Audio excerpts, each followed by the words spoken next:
define these important values. Through teamwork and collaboration, the NILAI managed to exceed the targeted 50,000 respondents. In 2022, the NILAI is trusted to host the Values 20, V20. The Values 20 Group is a global community of experts and practitioners who are actively involved with the Group of 20, G20, to advance its vitally important multilateral work. V20 was launched in 2020 with the purpose of deepening the understanding of how values can strengthen public policy. Previously, the V20 was held in Saudi Arabia and Italy. Becoming a host to V20 2022, the NILAI now extends its hope globally to take on an important role and contribute on an international stage. V20 2022's key theme is Values at the Center, adapting Compass Education's framework of the Sustainability Compass. The V20 Summit will be held in October 2022, during which we will officially launch the V20 2022 Communique, which will cover value-based public policy recommendations in line with the G20 Indonesian Presidency's theme of Recover Together, Recover Stronger. The road to the V20 Summit will feature virtual activities featuring values-based business and community activities leading up to October 2022. The V20 2022 Summit in Bali will be an exciting and joyful hybrid festival celebrating values in everyday life. It will showcase an array of meaningful events. Support Values 20 and be a part of our journey towards a more inclusive, sustainable, and compassionate global society.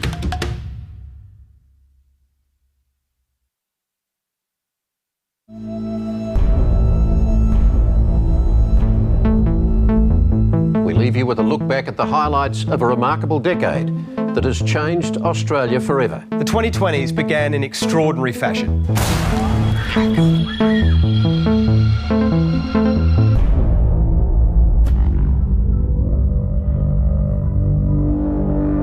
Work more regionally. More work, more opportunity. Solar and batteries would be ideal. And build a sustainable society.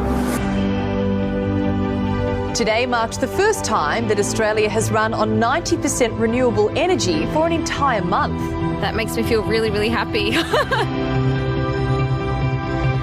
The government today announced it will follow the lead of other countries and live stream key policy discussions. I think it's good. We need transparency. Australians are now seeking out Australian-made and owned products. The ripple effect is that we are now seeing healthy farmers. There's nothing like endangered animals in a landscape that's coming back to life to give all Australians a real heartbeat. We can deal better with the world when we're connected to nature.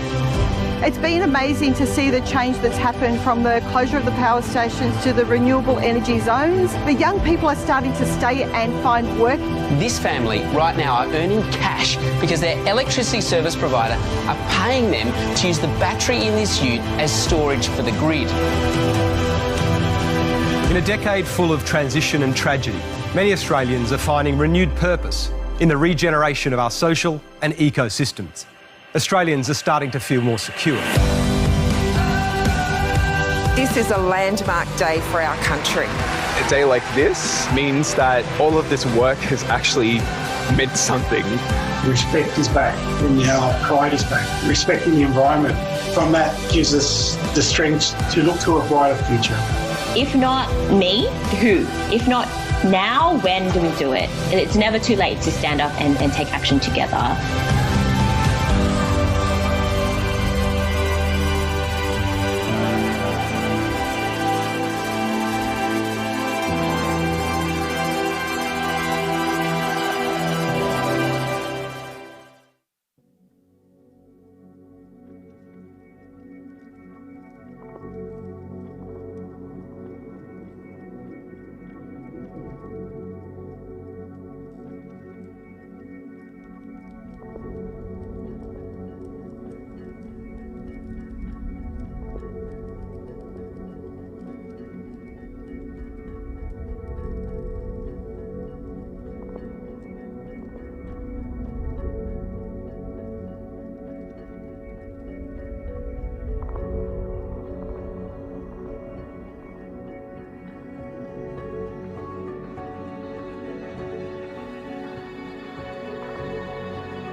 Kalau budaya yang kita lakukan di sana itu berdoa kepada leluhur, karena kita tuh percaya hutan adalah bapak kami, tanah adalah ibu kami, dan air adalah darah kami. Kenapa hutan kami sebut sebagai bapak? Karena hutan yang memberikan kami segala keperluan, ibaratkan kepala keluarga aja. Tanah sebagai ibu kami karena tanah yang telah melahirin tumbuhan-tumbuhan yang ada di sekitar kami. Dan sungai, kenapa sungai itu sebagai darah kami? Karena ibaratkan darah di dalam tubuh manusia, apabila tidak mengalir maka kita akan mati. Hutan tanpa ada aliran sungai akan layu, tanah tanpa ada aliran sungai akan kering. Begitu juga kita Good manusia, afternoon, gitu. ladies and gentlemen. The event is about to start. Therefore, we're inviting all of you who are still in the foyer to enter the function room, to enter the ballroom, and please take your seats because the event is about to start. Thank you.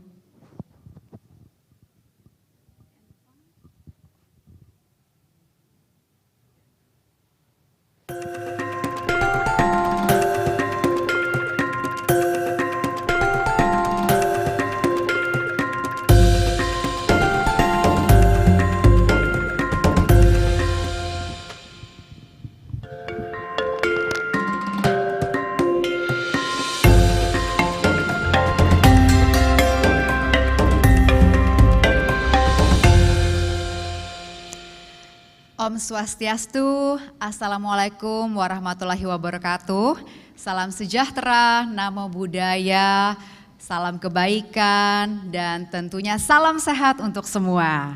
Good afternoon, ladies and gentlemen, honorable invitees, members and committee of V20, media friends, and participants who are present here with us in Bali, and also those of you who are participating virtually from all around the world. Can we give and start with a round of applause for everyone here today? Yay! Let's keep the energy up, yes, and show some good spirit for this event. Great. Welcome everyone to the side event, Third Development Working Group meeting, Sustainability Compass, Value-Based Approaches to Overcoming Global Challenges. My name is Melissa Karim. I am an Indonesian. I'm very happy to be here, to be with all of you, to be with this event where today we are going to start the conversation on important values, which will impact decisions making for global leaders in the future. What so-called global challenges is now not just another headline, but a reality that we have to live with in our daily lives. Global inflation, ongoing pandemic threats, climate change, the war, and so much more. And most people, including me, we are just too busy to make ends meet, too busy overcoming our own challenges, too busy thinking about the future that we forgot what's important, the values in our everyday lives, to be passed on to our children so we all can keep on going as humankind, human being. Values are what makes us human being. So today, we're going to enjoy a panel discussion moderated by one of the co-founders of V20. And then we are too going to do a self-check. This is very interesting regarding our personal values, which will be continued with another interesting activity, an assessment that we will all do together as a group.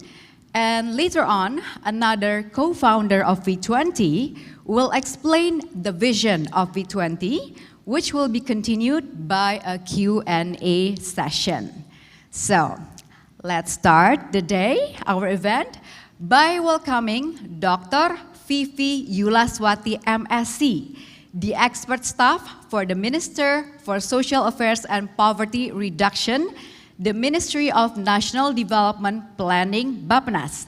Head of Indonesia SDG Secretariat, to deliver her opening remarks. Ladies and gentlemen, please welcome Dr. Vivi Yulaswati, MSc, on stage.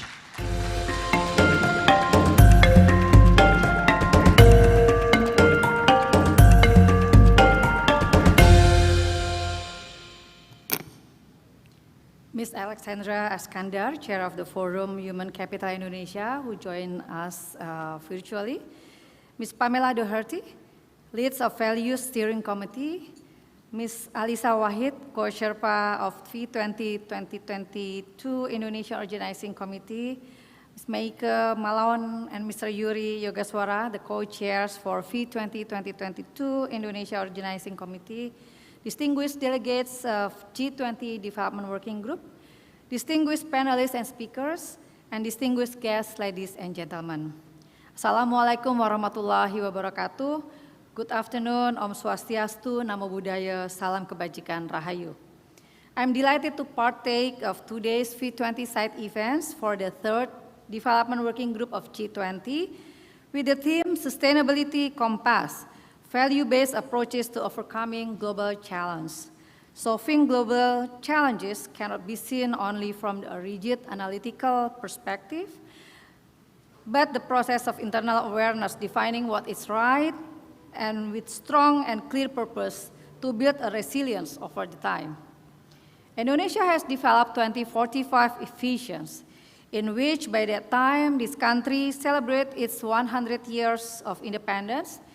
It is expected that Indonesia will become a high-income country. This isn't only for the sake of economy or jargon for a prosperous country. Implementing national development agenda also means achieving sustainable development. Alignment between the content and objective of the 17 goals of SDGs, therefore, has been done in Nawacita, the 7 national development agendas. It is also where it links with upholding the state philosophy Pancasila. Panca means 5 principles: the belief in one God, just and civilized humanity, Indonesian unity, democracy through consultations, and social justice for all. Pancasila have since become the blueprint to overcome any challenges of these countries. The relations between the Indonesia's 5 principles and values intertwine starts with us as an individual, community, and a nation to underline the intention, purpose, and behavior to become our own internal compass. The sustainability compass could become one of tools to assist us to interlink and interconnect between and amongst goals of sustainable development. The interlinkages drive us to balance between the development for people, planet, prosperity, and peace through partnership. In Indonesia SDGs roadmap toward 2030, for example, we assess there are at least 43 targets out of 169 SDGs targets, and there are 17 targets of 9 goals that have strong influence to accelerate the SDGs achievement. The acknowledgement about this is important or relevant by this time because the remaining time achieving 2030 agenda is less than a decade. So ladies and gentlemen, we are now already in a decade of actions. In fact, only 8 years left to ensure that no one left behind. With all the implications from the pandemic, a collective action is needed more than ever. The government certainly cannot work alone. It is together with central and local governments, philanthropies, NGOs, communities, universities, businesses, CSOs, youth, and the media, we will find solutions for the issues that impact all of us.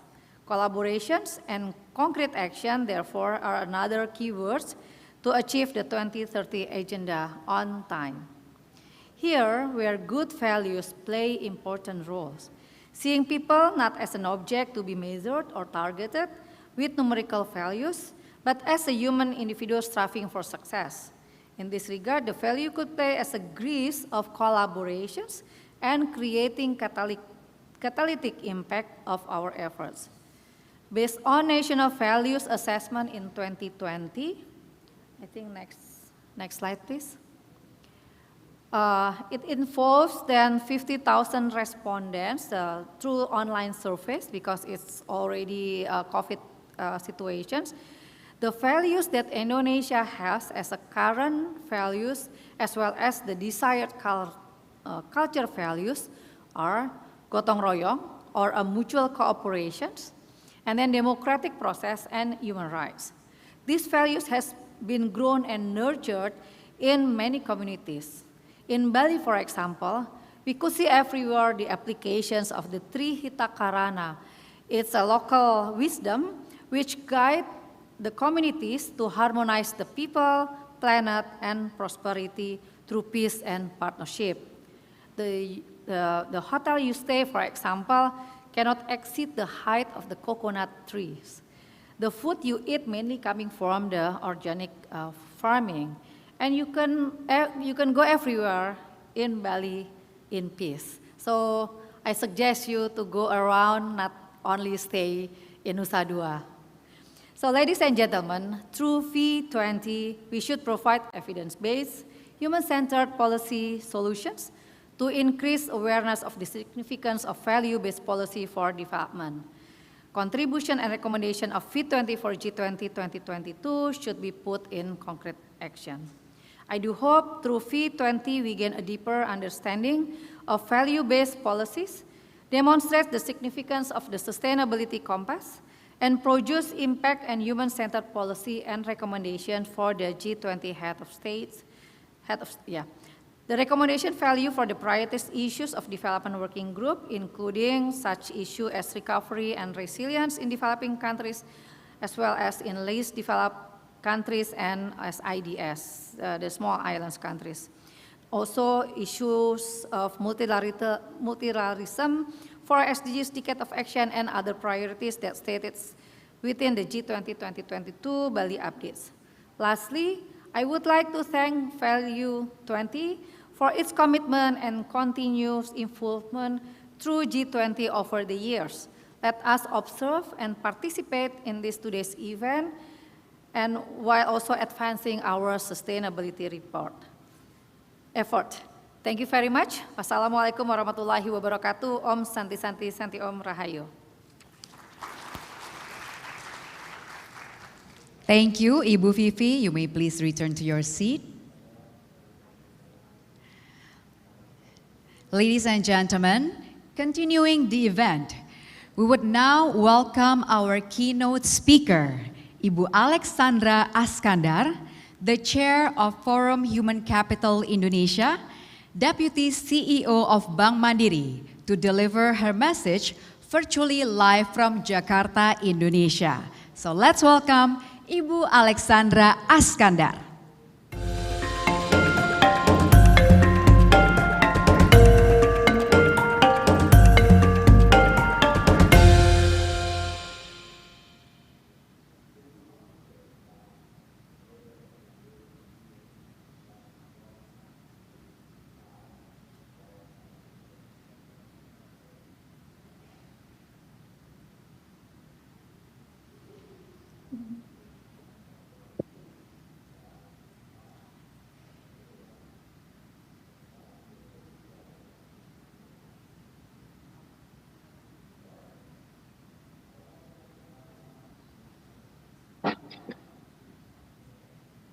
Thank you, Mbak Melissa. Good afternoon, honorable speakers, distinguished guests, ladies and gentlemen. First and foremost, I would like to say thank you for having me as a speaker on today's agenda about sustainability compass, value-based approaches to overcoming global challenges, presented by V20 at G20 Development Working Group third meeting.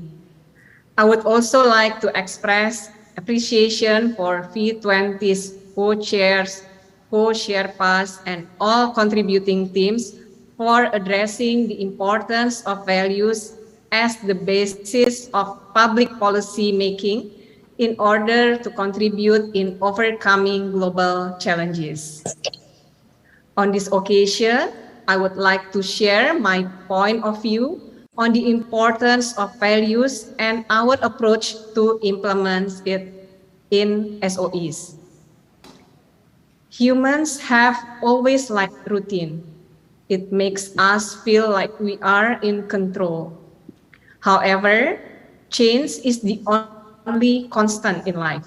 As globalization and digitalization progress and change the ways of life for people in every nation, care must be taken that the changes go in a sustainable direction.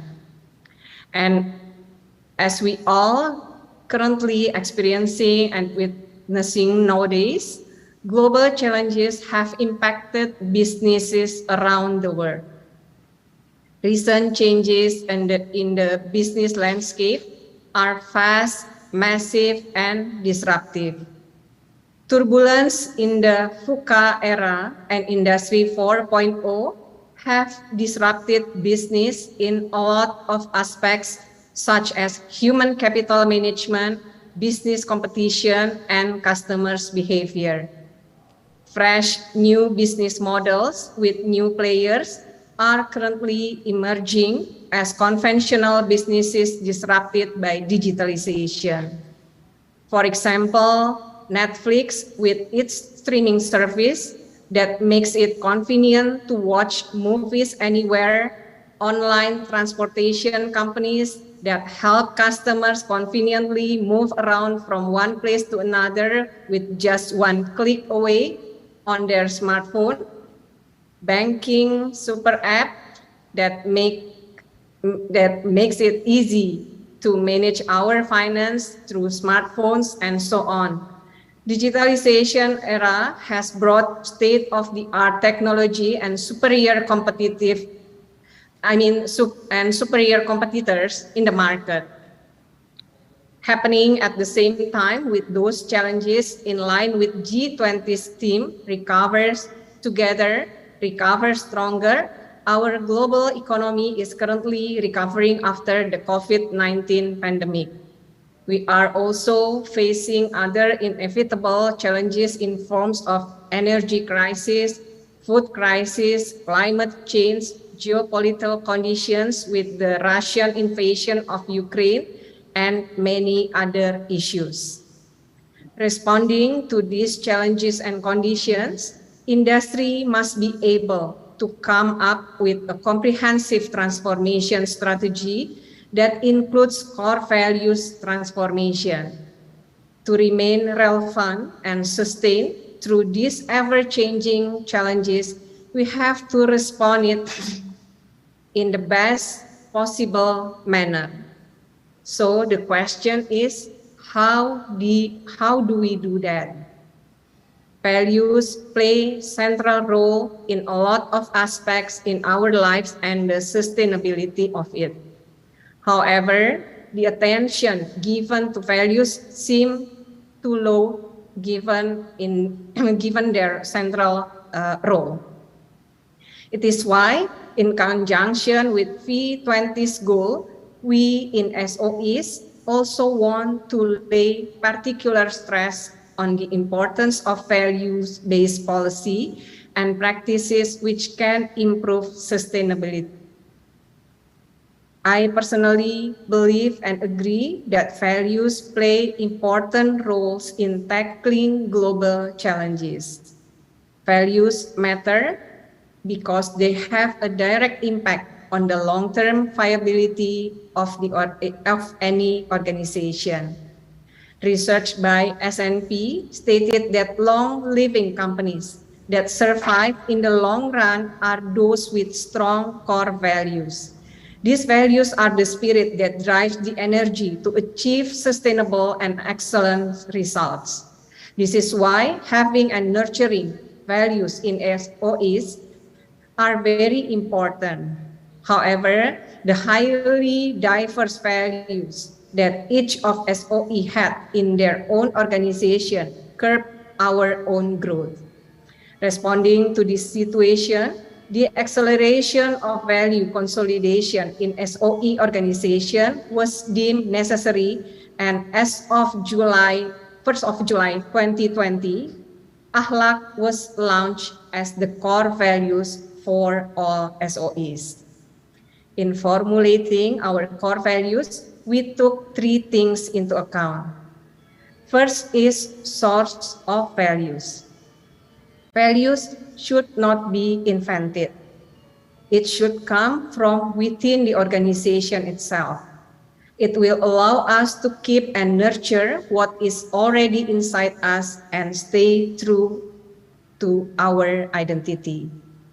Second, bottom-up and top-down process. A top-down process to building organization values no longer works. For example, COVID-19 has expanded how leaders interact with employees and how co-workers connect with each other. This is why in SOEs, our values were built not only through top-down approach, but also through bottom-up approach. And the third one is relevant. Values must resonate with our needs. When a company or an institution grows, the values we wrote early on might not be completely relevant to where we have arrived. As new opportunities and challenges arise, we may need to update our values. Now that I have explained how we formulated our core values Akhlak, and as a board member of Bank Mandiri, a state-owned company, please allow me to also share how in SOEs we see values as our organization's DNA and how we implement our core value Akhlak in the company. But first, I would like to describe what Akhlak actually means. We have A for amanah. It is the ability to fully committed to the given trust. K is for competent or competent, is how we continue to learn and develop our abilities. H for harmonious or harmonious. It is how we care for each other and respect differences. And L for loyal.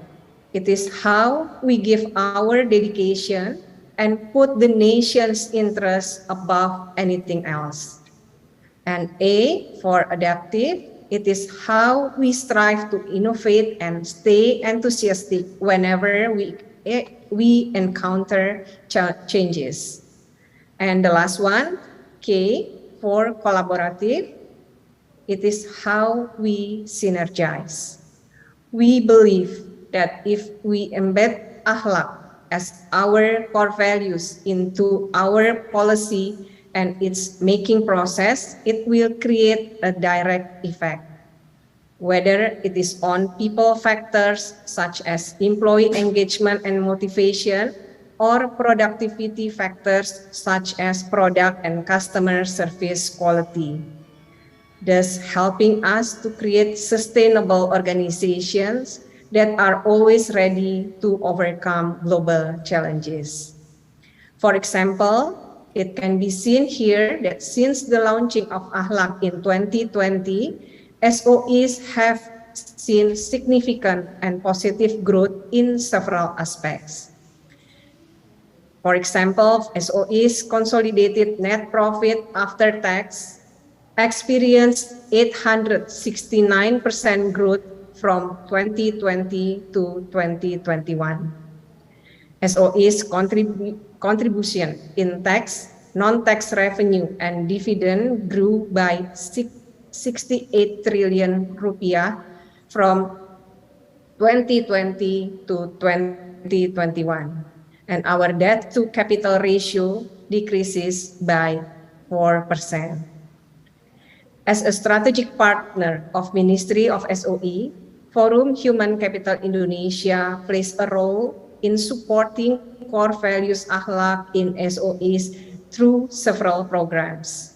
Since the launching of Akhlak, Forum Human Capital Indonesia has been participating actively in Akhlak program.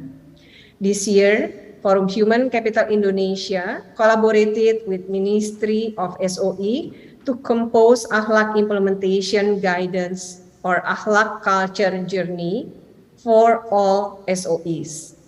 Akhlak Culture Journey strategically explains evaluation guidance for Akhlak core values implementation in SOEs so that each SOE can conduct self-assessment to have a comprehensive understanding about its stages. The initial stage is when SOEs have introduced and raised awareness of the employees about Akhlak. Next stage, we can see how intervention are actively done by SOEs to the employees through the leaders' commitments, company management, and the use of supporting symbols or attributes. Further than that, acceptance stage is when we can observe how much employees understand, accept, and influence others about Akhlak.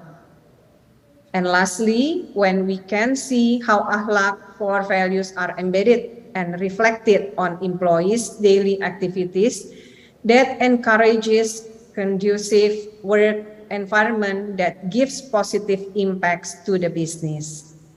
With this culture journey, SOEs are able to assess how mature their organizations are towards implementing Akhlak and how to strategize further action to fill in the gap.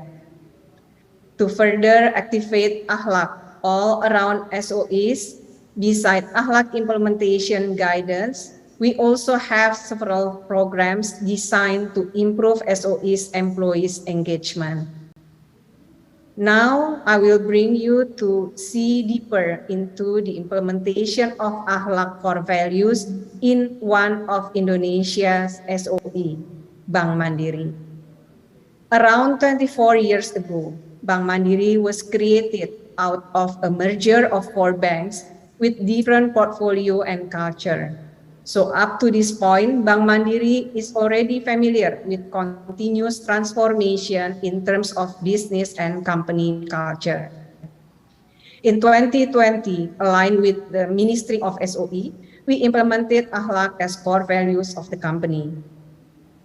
Bank Mandiri is currently aiming for one ultimate goal: to be undisputed market leader, to be preferred financial partner.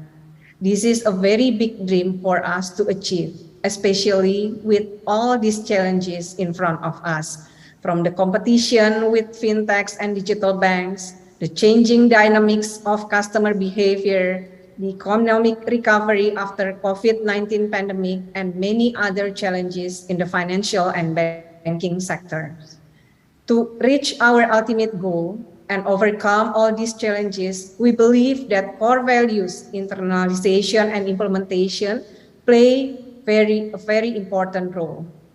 After 2 years of implementation, Bank Mandiri has constantly been promoting and embedding the spirit of Akhlak on every aspect of the company. From the banking business strategy, we believe that our strengths in business must be supported by strong people, system, and core values-based culture management with prudently aggressive gesture. From the human capital strategy, we enforce Akhlak core values to be included in every scope of our human capital policy, including talent management, employee value proposition, leadership development, and so on, so that the understanding of Akhlak core values is embedded on each individual's mindset to influence their daily activities. It is strongly emphasized that it must come to our common realization that to accomplish this goal, all Mandirians, that is what we call each other in Bank Mandiri, have to be trustworthy in performing their roles, competent in their fields, harmonious among each other, loyal with the bank and the country, adaptive with changes and challenges, and collaborative to attain our common goals. Although there are still plenty rooms for improvement, these strategies have given positive impacts on Bank Mandiri's business, and it showed in our 2020 mid-year's performance. Bank Mandiri succeeded in achieving 20.2 trillion rupiah net profit, growing 61.7% year-on-year, along with 1,786 billion rupiah asset, growing 13% year-on-year, and 1,138 billion rupiah consolidated credit, growing 12.2% year-on-year. We believe that these numbers are only possible to reach due to our spirit in embedding akhlak in our daily activities. Some of our akhlak internalization approach examples are culture network team to accelerate the implementation of core values as the basis of company culture. Not only being role models, members of this team are also responsible to be change agents that influence others below them. Secondly, we also have sustainable individual performance management system. We aim to generate healthy growth for an organization by balancing achievement with a good working attitude that is measured with akhlak. Also, we have culture on performance as a learning tool that we are currently developing to set, measure, and monitor the effectiveness of our culture program in supporting business focus to achieve the best performance. We understand that value is an intangible concept that is not easy to grasp, but we must remember that it is also about what is valuable, what is fair, what constitutes right and wrong, who deserves that what, and similar ethical matters. So, although value is not easy to grasp, we must always understand that it plays a central role to our behavior. Understanding that values are able to drive the way in which an organization can tackle global challenges, and then applying our rigor and ingenuity to working with it, it is a better way forward. Thank you. I will now hand back the agenda to Ms. Melissa Karim. Thank you. Ladies and gentlemen, Ibu Alexandra Askandar. Terima kasih, Ibu Sandra. After listening to her, we're going to continue with our event. So, ladies and gentlemen, when I was first contacted by the organizing committee to be a part of this event, my first reaction was, I never knew that talking about values was a thing. I never knew, as a commoner, that a bunch of people, a bunch of smart people from all around the world annually get together and talk about values.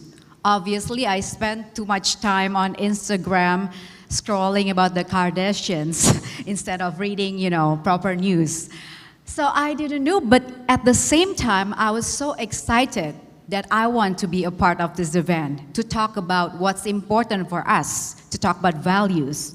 So, as informed earlier, we will now enjoy an exciting panel discussion about values, introduction of V20, and linkage to SDGs achievements.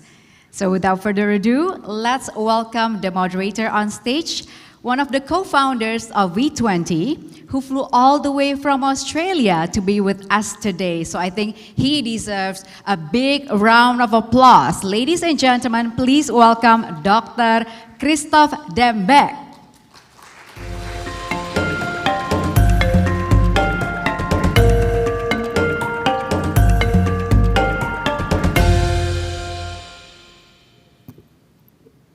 Selamat siang, ibu-ibu, bapak-bapak, teman-teman.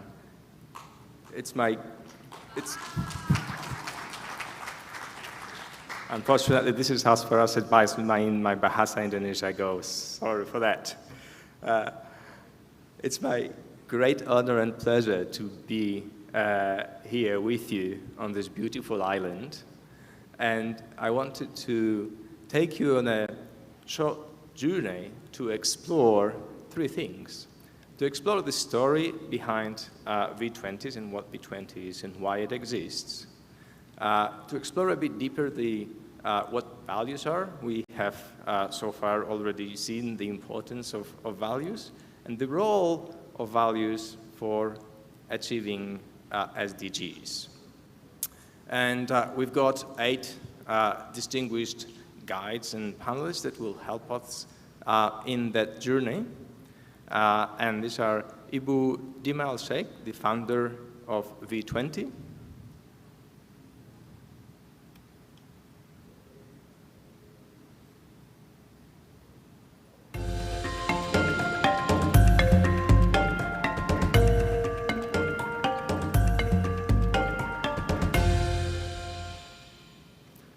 Dr. Ghazi bin Zager, founder of V20 and Sherpa of V20 2020.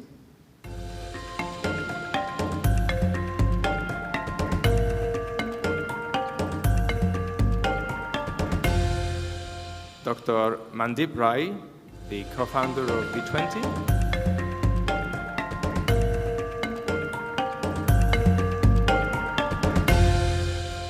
Ibu Fabienne Michaud, the Director of United Nations SDG Impact.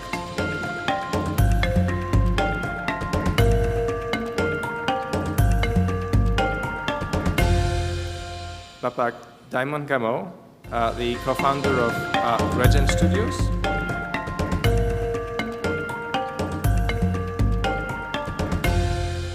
Ibu Marisa Facu, the co-chair of V20 2021.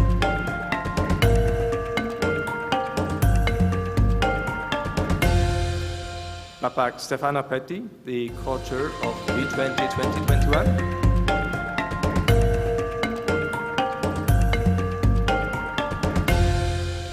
And Ibu Alisa Wahid, the co-sherpa of V20 2022, who is here with us in person.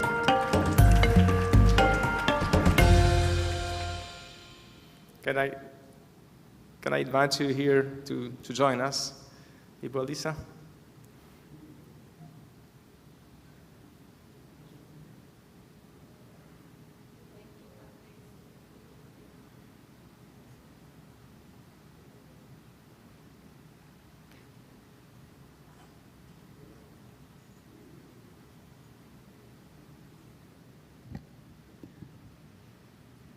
Thank you. So let's start our journey, and let's start with Ibu Dima and Dr. Ghazi and Dr. Mandip. Let's start with the story behind V20. So what is V20 and how did it come to life? Dima, can I ask you to start? Assalamu alaikum, everyone. Good evening, good morning. The story behind V20.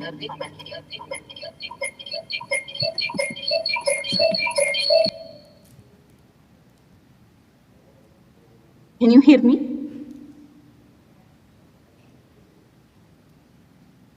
Can you hear me clearly?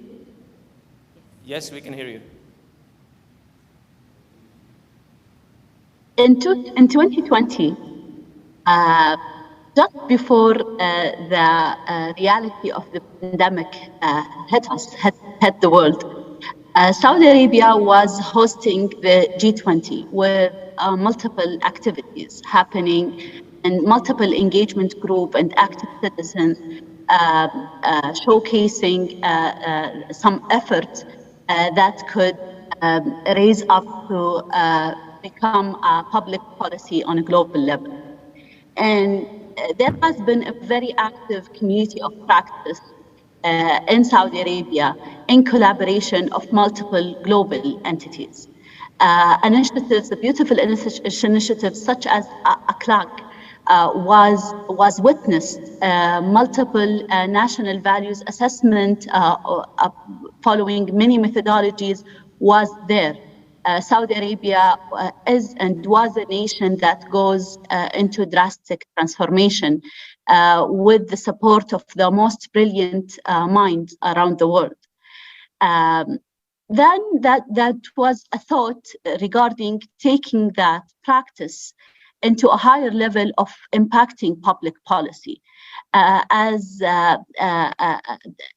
our beautiful host just said, nobody was aware that the talks of values was very common and very much welcomed in multiple entities in the private and public and non-for-profit sector.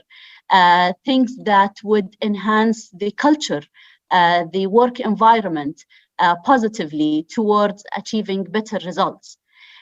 We witnessed those practices that could easily be impactful on a public policy level. That would be a values-based policy, evidence-based policy, backed by data and backed by progress and backed by witnessed growth.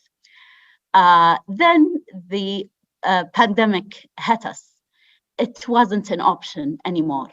Aligning those forces of beautiful mind, the community of practice in the values arena, whether they are social economists, social scientists, leaders of different entities and multiple disciplinaries, need to sit together, need to come to impact the leadership by values, the well-being that would enhance the global community. And then what would be better than the G20 as a platform to adapt those policy recommended. The G20 was the best chosen platform because of its adaptability, because of their ability to communicate on a regular basis, and the result orientation that leads the G20 decisions. Usually you can see results faster than any other engagement group. So we have this tendency to be active on a multiple nation level, just to take it to being an active global citizen within multiple civil societies around the globe. Whether it's a G20 country or non-G20 country, you are welcome if you do believe in the values-based approaches and values enhancement approaches. So we started listen to the voice of the world during our engagement and working groups. What people fear, what guide them. We started to discuss common grounds, what unite, and how embrace the diversity of values. And as you say, as everyone believe, values should come within. It's not something that is enforced, and then we should then focus on what is common. We shed the light on values of environments of rapid technology changes and transformation.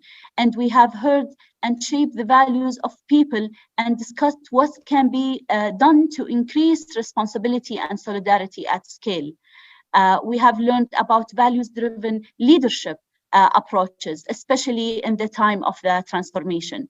So we have came across many examples in the last 3 years, examples that could be taken to another level, being adapted on multiple, not only nations, but even big entities and big cooperations that would enhance and increase the quality of the life of thousands, if not millions of people. We are happy that this effort is continued And we are happy that this effort is adaptable regarding the drastic change that the world is going through right now. I hope as a vision for V20 is that it would be the continuous support, not only for the G20, but for the other engagement group in identifying values-based best practices and capitalizing on them, leveraging them to be adapted and enhanced by multiple nations and multiple organizations. Thank you for this opportunity, and I wish you all the best in this event. Thank you, Dima. That's a great story. And indeed, probably never more important moment for values than now, when we have to address so many crises on so many different levels. As we said, values are important at all these levels. Ghazi and Mandeep, why Values 20? What is so special about values, and what does Value 20 offer to the G20 and to the world? Thank you, Chris. Thank you for this opportunity. Great to see you in Indonesia. Great to see all of you in Indonesia, and thank you for hosting. The value of Garong Chai as service and consideration of others is how we'd like to start, in the sense that when we're thinking about values, we're really thinking about each and every person and how each and every person can grow into their very best selves. So it's like a virtuous cycle upwards. We start this really by talking about values with our children to create that infrastructure that used to be provided through a rigorous platform of, say, spiritual practices, or it'd be provided by a strong and steady home. But what we're finding is that more and more people have become lost in the plethora of information we're receiving and the lack of a steady grounding and basis. And so in that light, we have, as Dima has explained, over the course of several years now, started looking at what could this values-based infrastructure look like.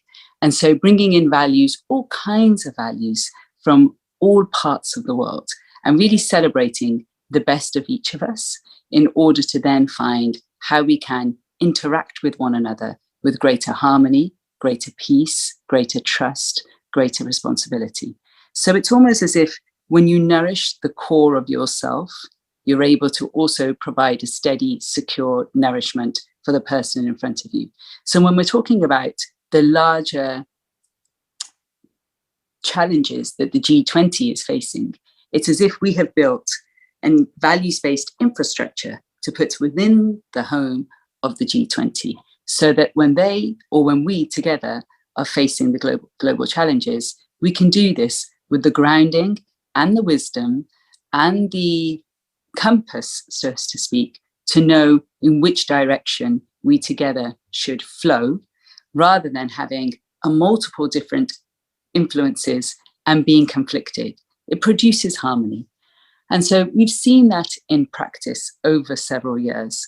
And our collaboration with G20 really came about because you can see that if you're looking at facets such as the W20 or T20 or Y20, women, technology, youth, then all of this is encompassed within that foundation of the V20.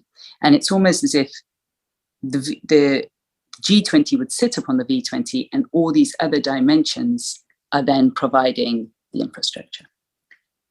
If I may take that same question and take it from a different angle, an angle that emphasizes the history of the G20. So if we take what Dr. Mandeep is saying, where in many ways there's something very human to all of us, and it's very much about the core of what we are. And then now attempt to explore why it's important to make that institutional and grow it from the level of individuals to institutions, to the level of nations, and indeed in bridge building between nations until it becomes a global phenomenon. Looking at the history of the G20, it was all about coordinating human efforts to make crises less prevalent, particularly in the financial arena. But it wasn't but a matter of time until we realized that we cannot make financial crises disappear unless we widen the circle and become more holistic.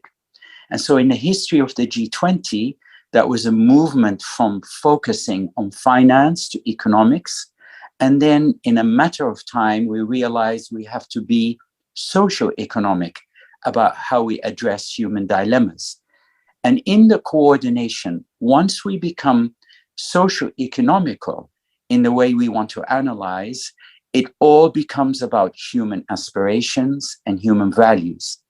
And in so doing, the G20 quickly realizes that we must go beyond common interest in aligning economic realities to common values so that we can also achieve better governance in the world, which would make crises disappear. And if we are to become relevant, not just at a high level, but to individuals and communities worldwide, then the efforts of the policies that we make and draft must also translate to a better quality of life. At all three levels, we see we're talking about values that matter for economic prosperity, values that matter for better governance, and values that matter for quality of life. This is why we believe it's very timely to launch the V20 and integrate it into the journey of the G20. Thank you. That's very profound words and greatly said. At the core, really, we are all about human aspirations, and G20 is about human aspirations, and all these takes values on these three different levels. And V20 provides, as you said, Mandeep, the infrastructure for this, and is really relevant, therefore, for all aspects of G20 and all the engagement groups. So with that, Fab, can I take it to the Sustainable Development Goals? You lead the United Nations SDG Impact Initiative. What's your take on the importance of values for achieving SDGs?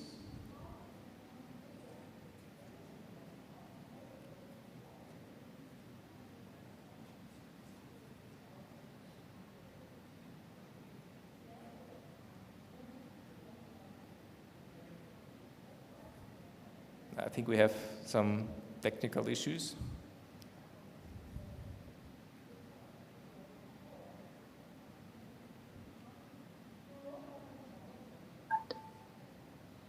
Can we solve it?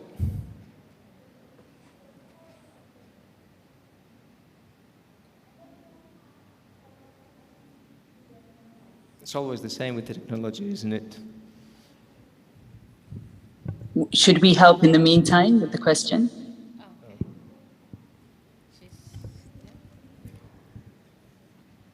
Okay, so I don't think we will be able to solve that, unfortunately. So let's take it to the next point. And the next point is we have crisis on different levels. We have crossed on different levels the planetary boundaries. And we'll hear from later today the results from an analysis of previous communiques of the G20, when the acknowledgement of this and the acknowledgement of this core, that in core it is really about human aspirations, hasn't always been that pronounced. What really helps us realize that is regeneration. And our next panelist couldn't, unfortunately, be here in live with us because of the latest changes in his schedule. But he left us a message, a video message, about regeneration and how regeneration can be used for together within values for achieving SDGs. Can we have the message from Diamond, please?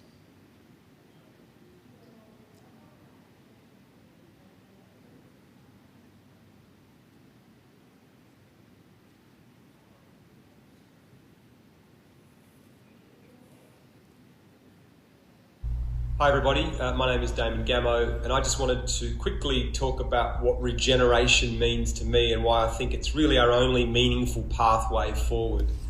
I think we've gone past our ability to live sustainably. We've done too much damage now. We actually need to regenerate and repair the damage that we've done. So sustainability is a lovely goal, but regeneration is how we're going to get there.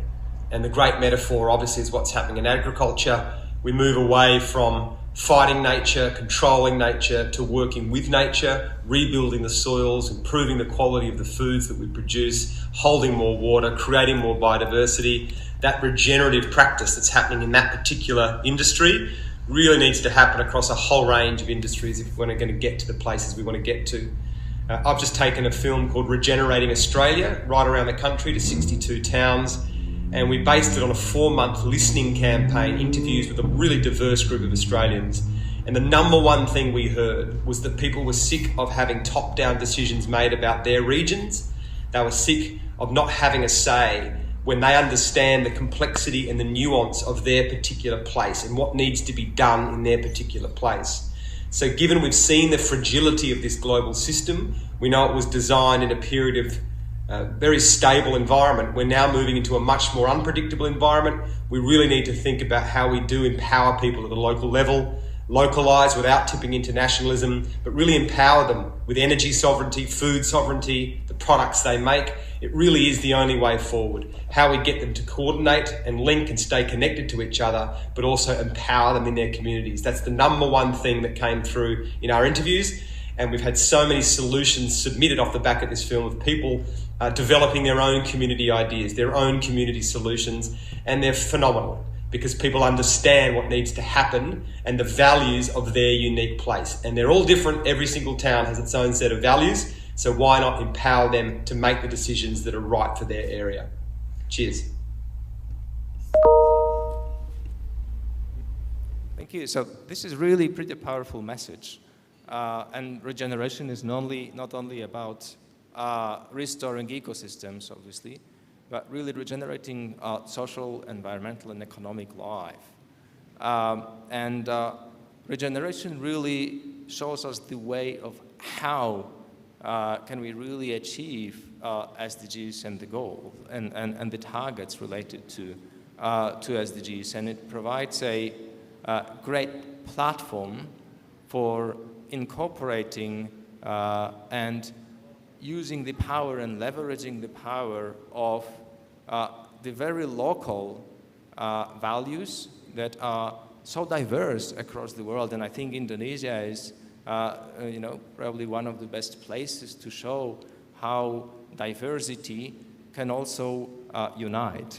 And regeneration is really a very good guide of how. And this is, I think, very important because often, at least in my work, I have met people who are really passionate about SDGs, are really passionate about sustainability, but are not so sure about how can we get there. And I think, regeneration really offers that clear path and links to the values and how to use them, the diversity of local values for unity also. And we embrace that very much in V20. And we also have a history of already in our short life of using and leveraging local values. And Marisa and Stefano, can I ask you to tell us a bit more about that? What you were the co-chairs of Values 20 last year. What did you do? Can you tell us a bit more about that? Sure. Thank you, first of all, for inviting us to this wonderful event. So let me begin to answer your question, Chris, by sharing that during the V20 summit last October in Rome, we launched in Italy the Entrepreneurship Sports Generation. This is a great international project to select and promote startups through a competitive mechanism, like a large tournament made entirely online.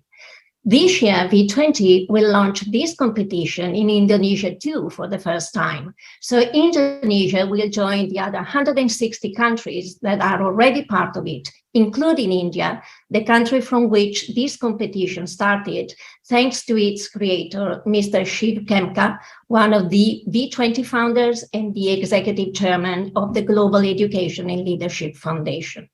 Among the characteristics to be selected for this competition, the startups which participate must demonstrate their awareness regarding the impact that their company has in terms of sustainability. They need to explain how they intend to contribute to the advancement of the 17 sustainable goals through their people, products, services, partnerships, and supply chain.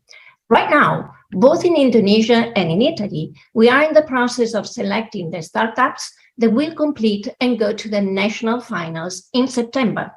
The winners of the national level will then attend the Confederation finals in October, that is Europe for Italy and Asia for Indonesia. And the winners of this level will go to the global finals in December. As you can see, this project is intended as a global, national, and local human architecture.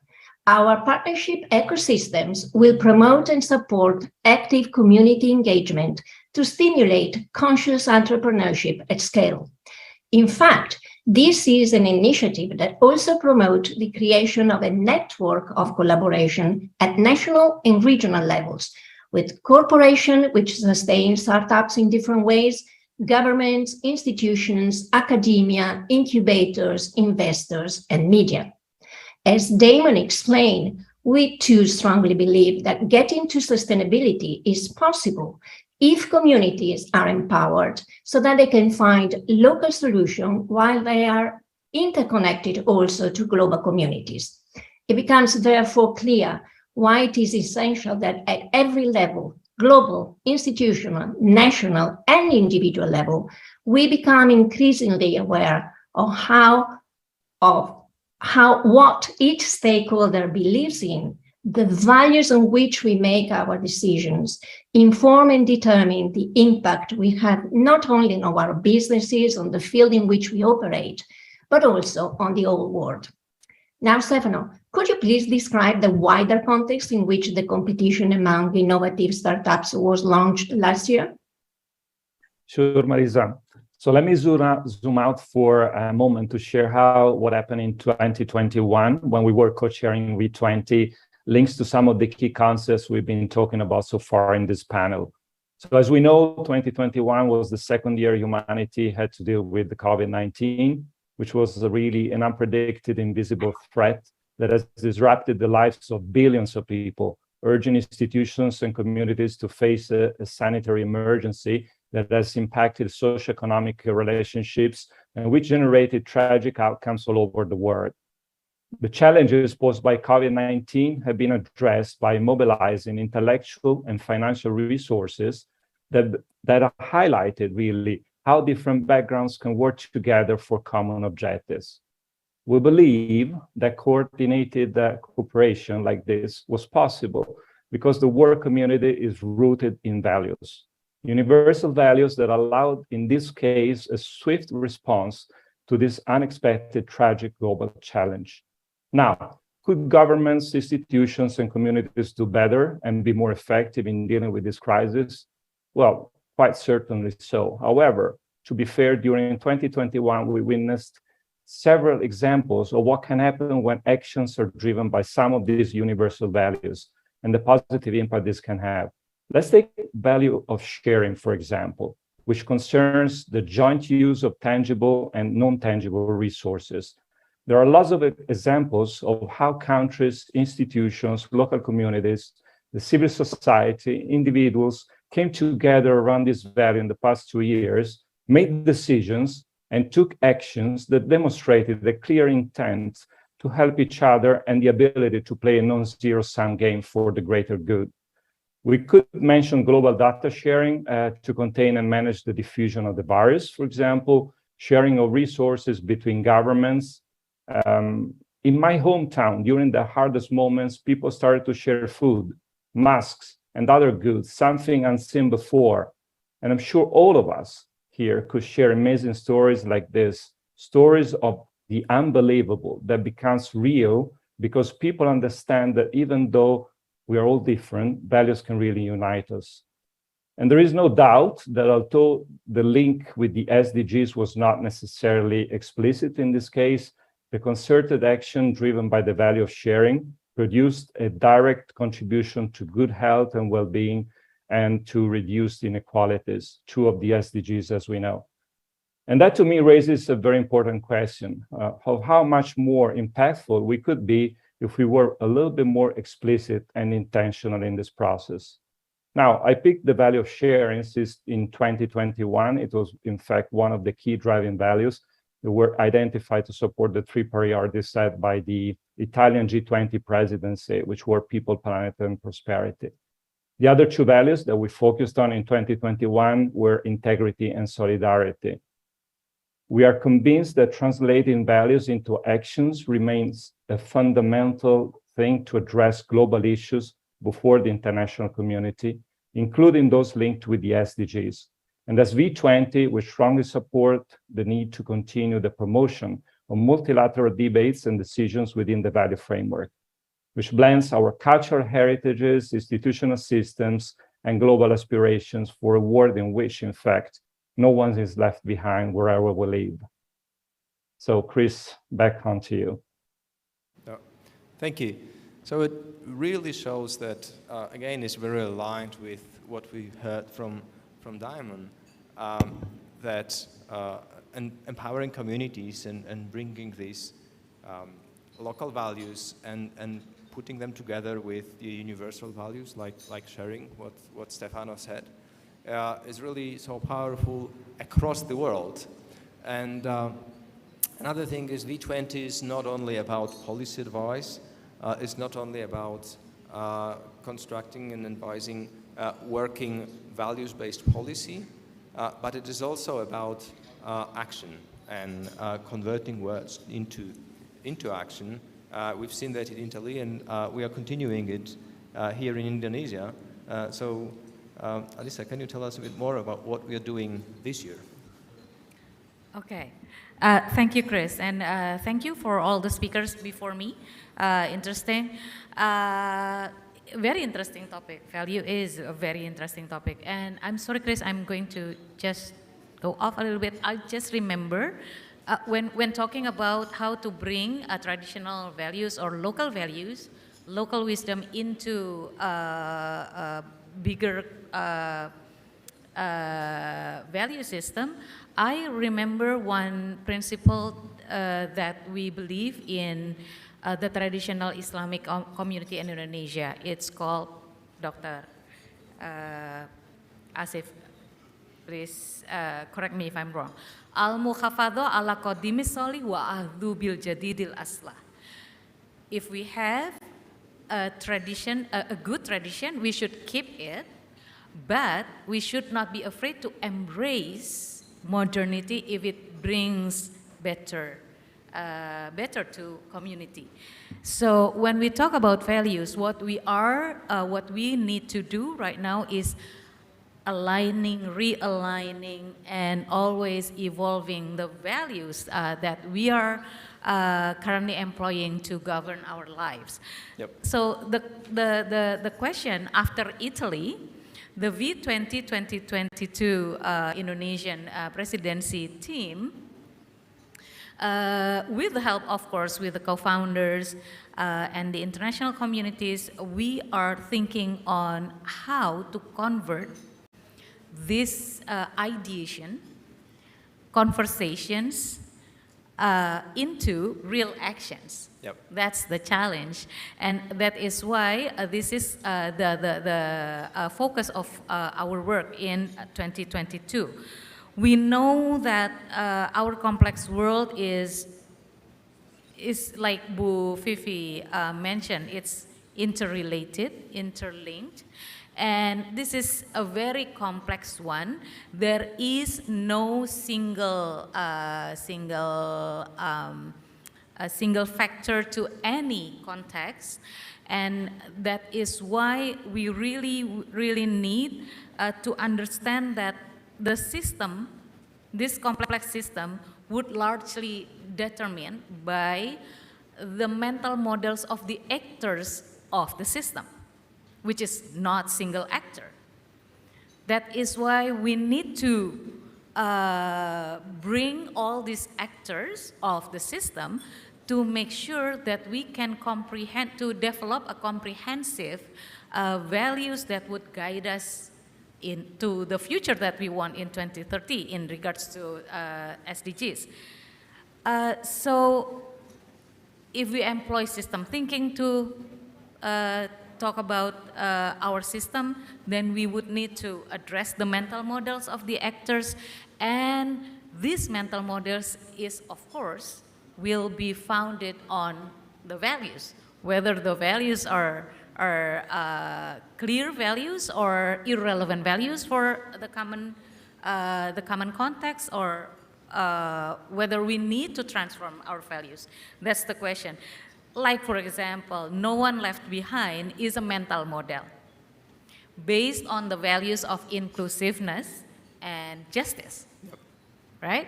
So in 2022, the V20 team is employing sustainability compass to make sure that we cover 4 dimensions that we feel extremely important to the future of the world. We know compass. Compass is about what's north, west, south, east. So north, we exchange that into nature. W is for welfare. S is for well-being, sorry, well-being. S is for society, and E is for economy. We believe that these 4 dimensions are most urgent and important dimensions that we need to address and to deep dive on the values so that we can move forward to a better world. And these for compasses for what is the English word for the dimensions is of course aligned with SDGs goals, the 17 SDGs goals, and also the principles, the pillars of SDGs. The way we do the sustainable compass is by engaging stakeholders and actors from these 4 dimensions, bringing them together to collaborate. This is one of the pillars of SDGs, partnership, and of course one of the goals. Our hope is to bring these experts from different backgrounds, from global landscape, to work together on the values for well-being, the values on taking care of nature, the values in society that we want to develop in society, and the values in economic system. Hopefully, by bringing all these collaborators together, we will come up with a true and tested and effective, comprehensive, workable values that will lead us to a better future. And hopefully, when we finish the communique, we will present that communique to the head of states of G20, and hoping that those values will be implemented in the policies that they're making. This is what we're doing right now. I know this is very huge and ambitious, but I think with the engagement of so many people, so many experts, we're hoping I very much contribute. That's great. I really agree. And it doesn't matter that it's huge. Actually, it should be huge because we are facing huge challenges that we have never seen. Yep. So, the vision and the huge goals are something we definitely should pursue, and they should not scare us. And what you say, I think it's great to see also, because we talk a lot about collaborations and we talk a lot about partnerships and working together, but indeed, at the end of the day, it doesn't always work, and people don't know how to do that. And, SDG 17 is probably a good example of that, where, it's a collaboration, but it's probably the least addressed just because it's so difficult to do. So it's great to hear that V20 is providing a tool for that. Yes, because talking about values are always so, sometimes it gets so abstract and how to put that into action.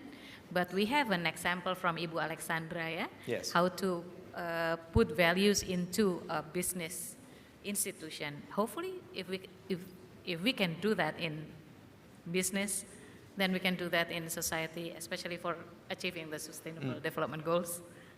Yes, and another thing is the systems perspective. Yes. Yes, because everything, and again, this is something we often hear, everything is interconnected. We've seen the graph that was like a massive spider webs together, right, when we connect all the targets. And it's so difficult to enact this and really act upon this. But again, there is a clear path here with, using values as building, and realizing that they are actually building blocks of the mental models that the actors of the system have.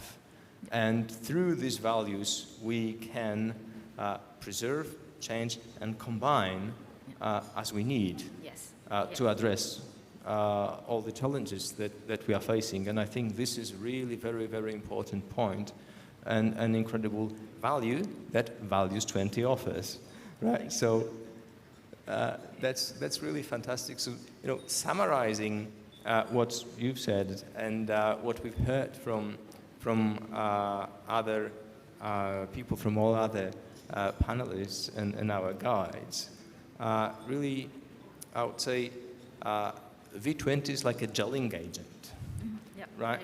That really provides tools and perspective and frameworks for bringing and knowing how to bring different actors together and how to see the different systems and links between the different systems and act upon them. Something that is really very, very difficult to do otherwise, right? So that's the core thing, and it is converting also words into action in that way, and is relevant for every aspect of really of G20. Yeah.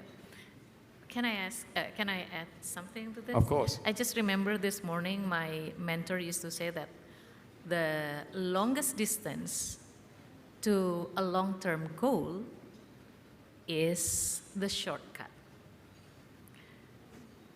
We face many challenges in this world because we're taking too much shortcuts, and we need to go back to our fundamental values, because that is the way to sustainability. I very much agree, and I would just add one last bit to it, which is time frame. Time frame. Yes, and that's a lot of, and I think a lot of values have time frame embedded in them. And another issue, very, very serious and universal issue that we have, is that we have become extremely short-sighted. So, and values will help us elongate the time frame that we use for decision making. And if we only achieve these, we are really well advanced on achieving SDGs, and if we combine it with the path of regeneration, it's even more powerful. So, terima kasih. I think Terima kasih, Pak Chris. we will leave it there. Thank you very much.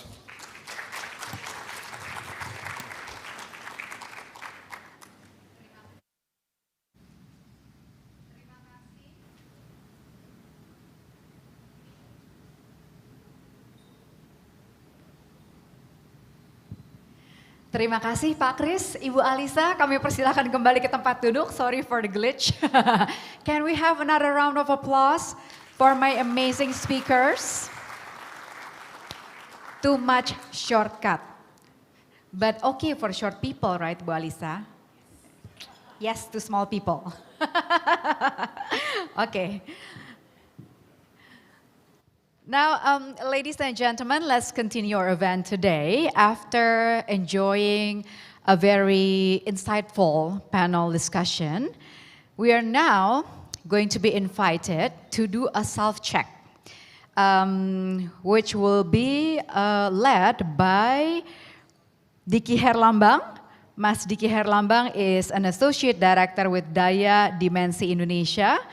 Also by Dr. Asif Chowdhury, Corporate Values Officer from Arawat Group, and also accompanied by me. So let's welcome the gentlemen on stage.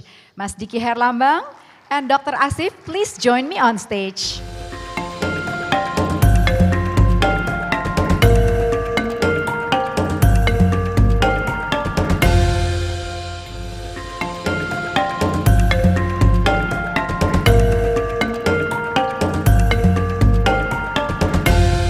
How are you doing, gentlemen?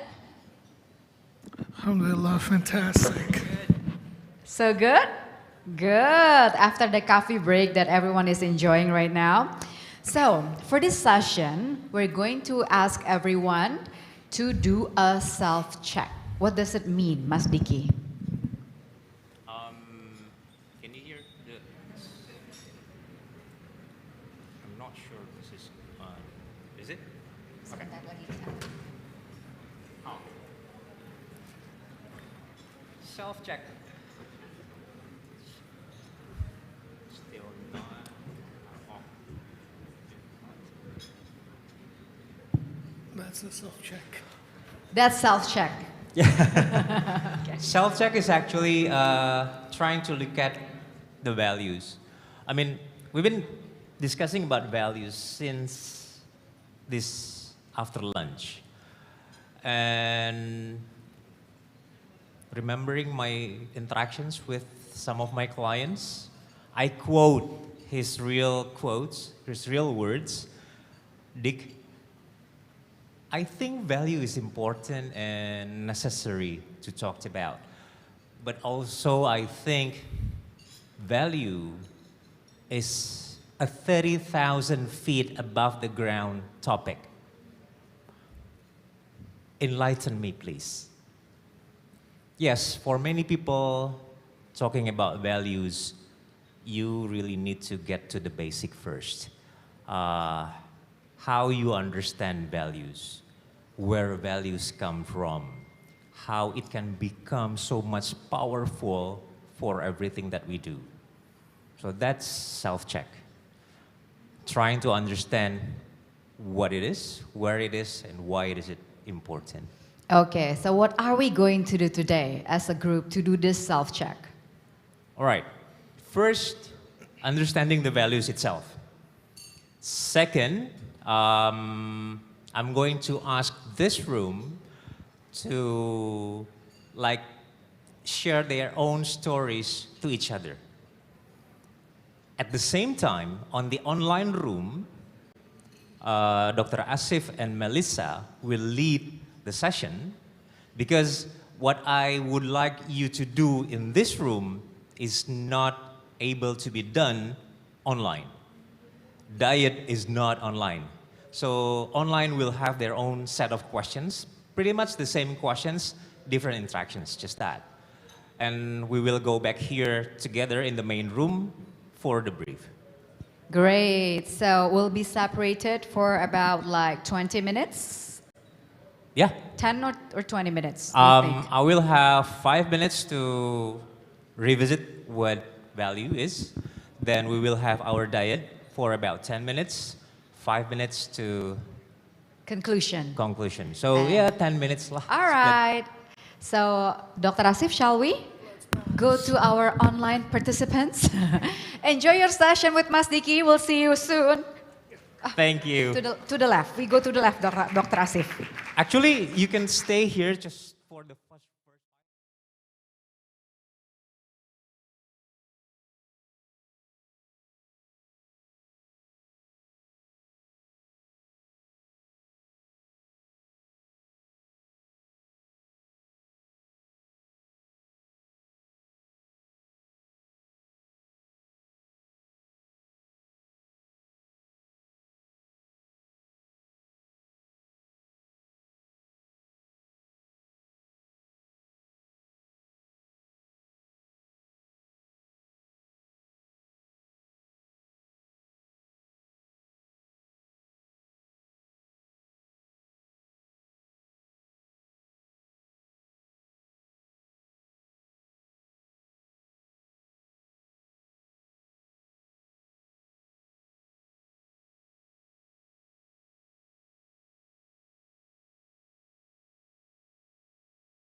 We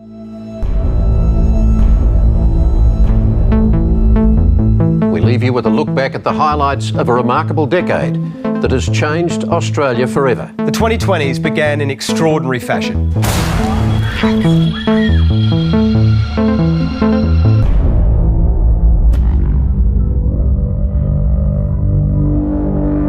Work more regionally. More work, more opportunity. Solar and batteries would be ideal. And build a sustainable society. Today marked the first time that Australia has run on 90% renewable energy for an entire month. That makes me feel really, really happy. The government today announced it will follow the lead of other countries and live stream key policy discussions. I think it's good. We need transparency.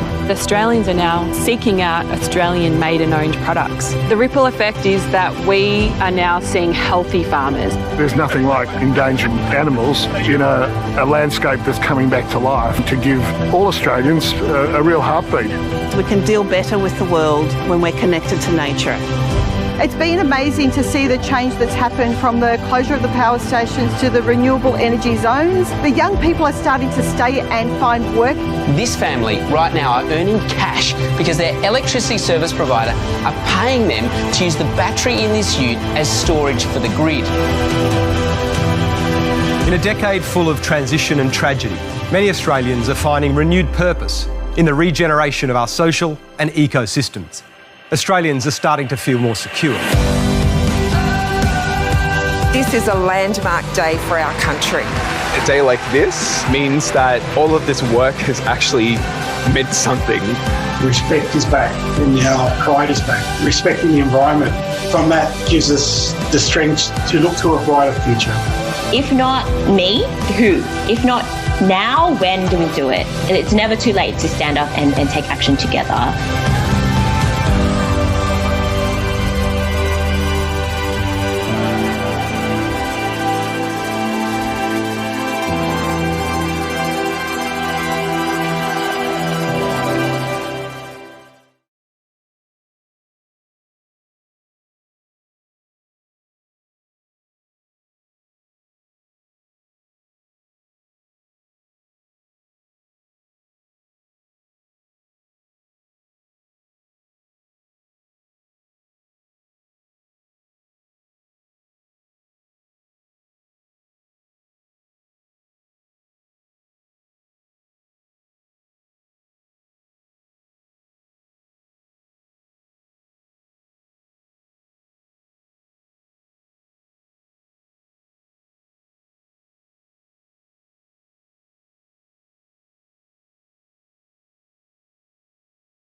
and share their debrief, I have one question. Was it difficult?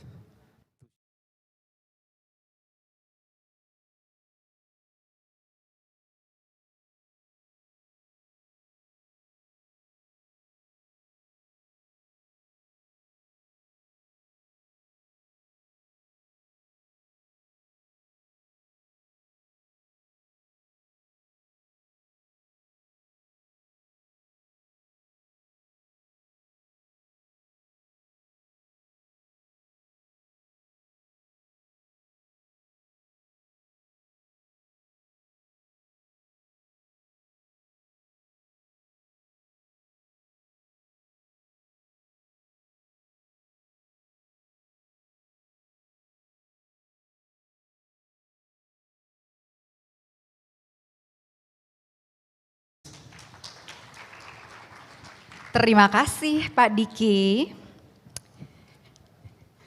Dr. Asif asked me to choose top 3 from the 60 values on the vision board. My top 3 was wealth, wealth, and wealth. I chose wealth 3 times. Dr. Asif said, very materialistic. And I said, no, I'm just being realistic. Right? Right, Dr. Asif? Would you like to tell our audience here the result of our online session?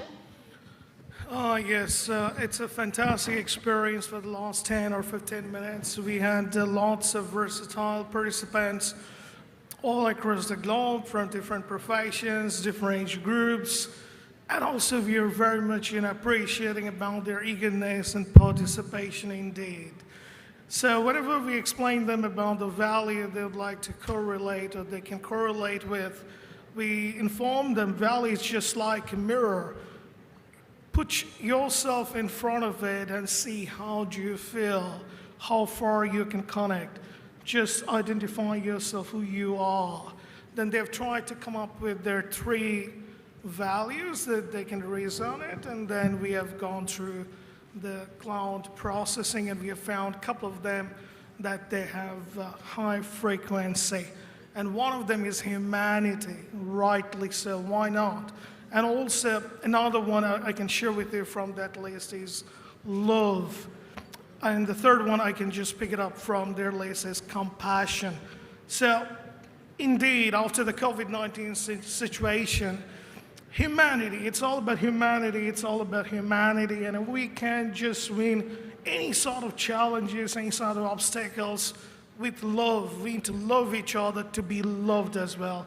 We need to show our gesture of humanity for the sake of humanity indeed. And this is the time for the compassionate, the journey to connect with. So it's a very good experience in terms of the individual values level that we came up with the last 10 or 15 minutes. And if I just can share with you for the corporate level that, we have worked since 2014 from the Reward for Building Values company, and we have gone through the benchmarking, more than 15,000 corporates in the world. Surprisingly and interestingly also, one of their common core value is integrity. And it's rightly so. That means integrity in your business, once you are practicing as a value, that's going to accelerate your journey indeed. Thirdly, I'm just going to give you another reference in the national level or the country level. For example, recently we came up with the research work joint commission of Rwanda and also University of Western Australia. We have found the G20 member countries have 212 national values. And whenever we go through the common one, we found democracy is one of the top listed one. And what's that democracy is all about? It's all about of the people, by the people, for the people. Again, it's people-centric. So we can correlate that it's very important time to engage our people, utilize our older policies for the G20 or even entire world for the people and for the humanity. So it was a good experience indeed during the organization. Yes, humanity. All right. Thank you, Dr. Asif. So this is the... This is the result Okay. of the polling, the Mentimeter meter. Okay, Mas Diki, would you like to add something to that? Not to the polling, but is there anyone here, just one, who would like to share?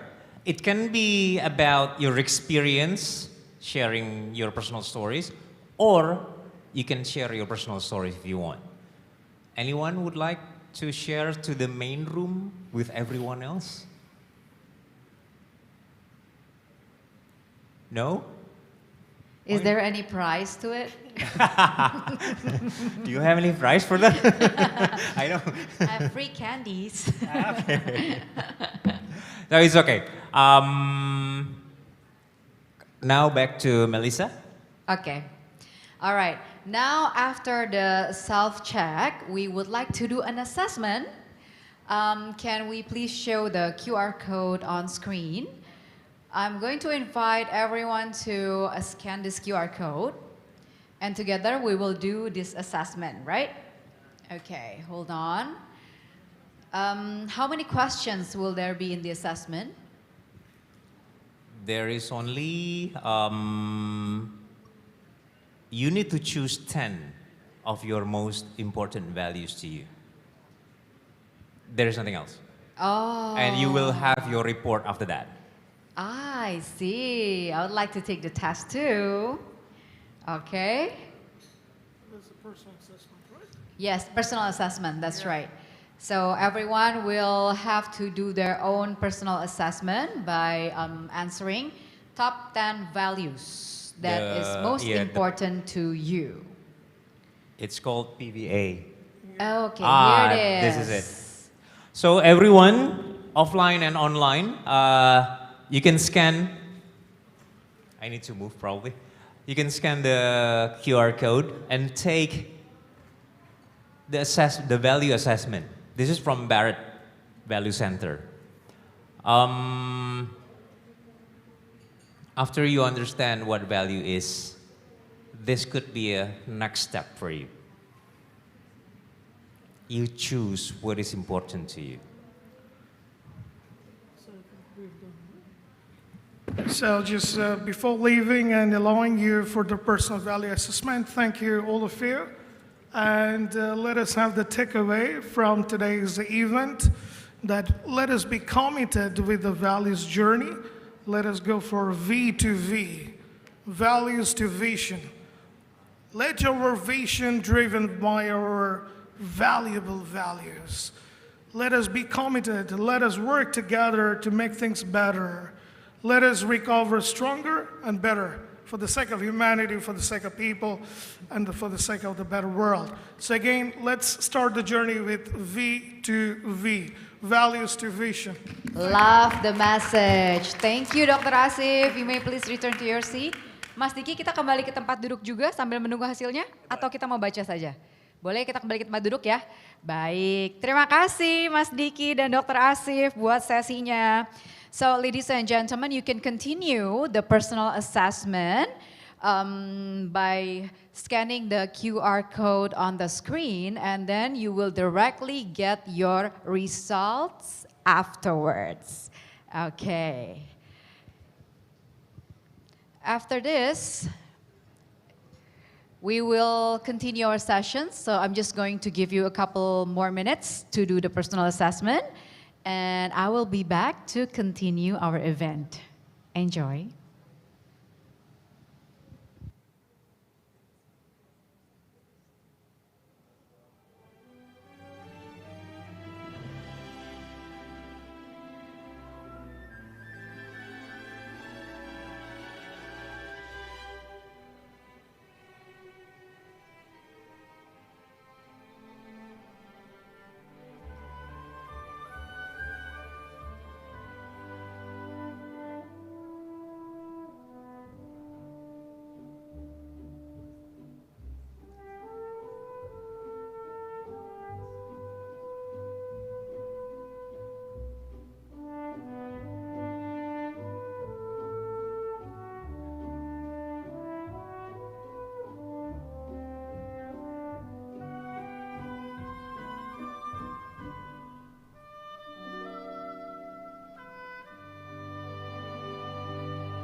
Ada yang udah selesai?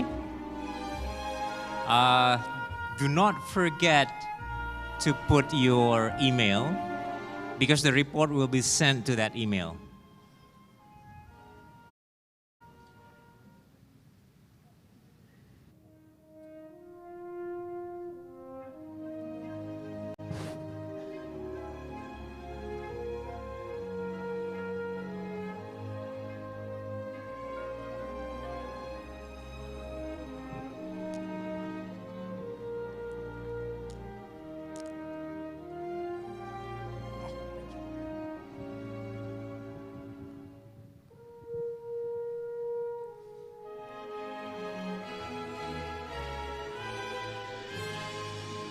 Ada yang udah dapat reportnya?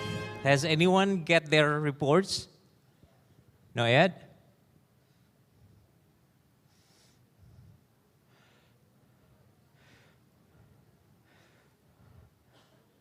Because I think we kind of offer the time.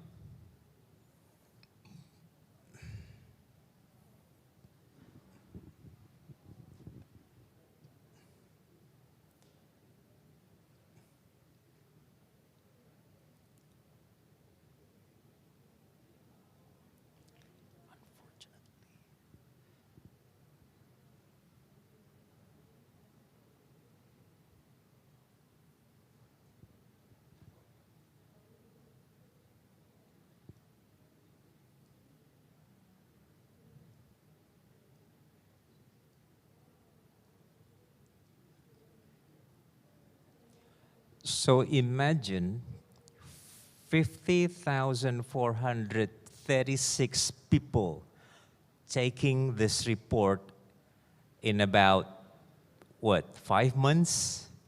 So now we have Indonesian level or national level value assessment. Imagine that. That's what NILAI did. Okay, just to make the sessions quicker, I know some of you haven't done the survey or haven't finished the survey or haven't received the report, but essentially the report is self-explanatory. So when you get the report, you will have your personal values and awareness explanation, why is it like that, and then the results. So always the theoretical introduction first, then your results. Then from those results, pay attention to those with white circle, and pay attention to those with no results. I mean, there are 7 levels. Each levels should be balanced. You should have values from level 1 to level 7. That doesn't mean if you have only level 5 and up, it's bad. No. It means the level below, you have no longer needs for that. Can mean 2 things. 1, there is no needs for that. Or 2, blind spot. So you can ask yourself, if it's a blind spot, what could still be the needs for me? Is it in another form? So read your report very carefully.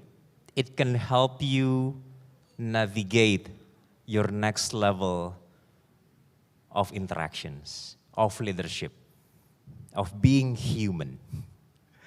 And the next part is self-development. The self-reflection is there. The next steps is there. So like I said, the report is self-explanatory. You could always reach the NILAI team if you have questions. We will be glad to help you with that, with your reports. So without further ado, thank you everyone.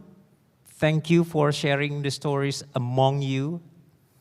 Thank you for the openness. Thank you for being vulnerable. That is the first step to understand your value. Ibu Melissa, back to you.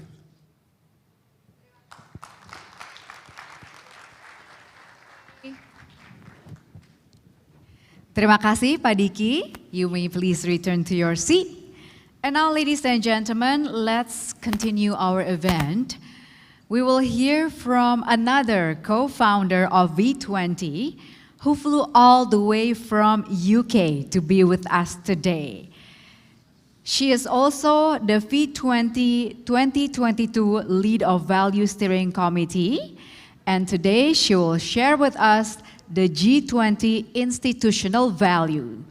Ladies and gentlemen, please give the warmest welcome to Pamela Doherty.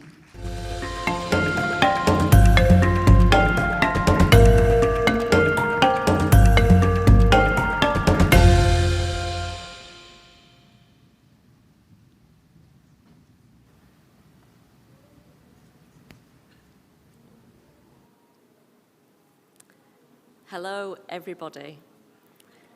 And from wherever you're joining us from today, you're very, very welcome. It gives me great pleasure and privilege to present the initial outputs of a special V20 project this year on behalf of the V20 Founding Group, Values of the G20.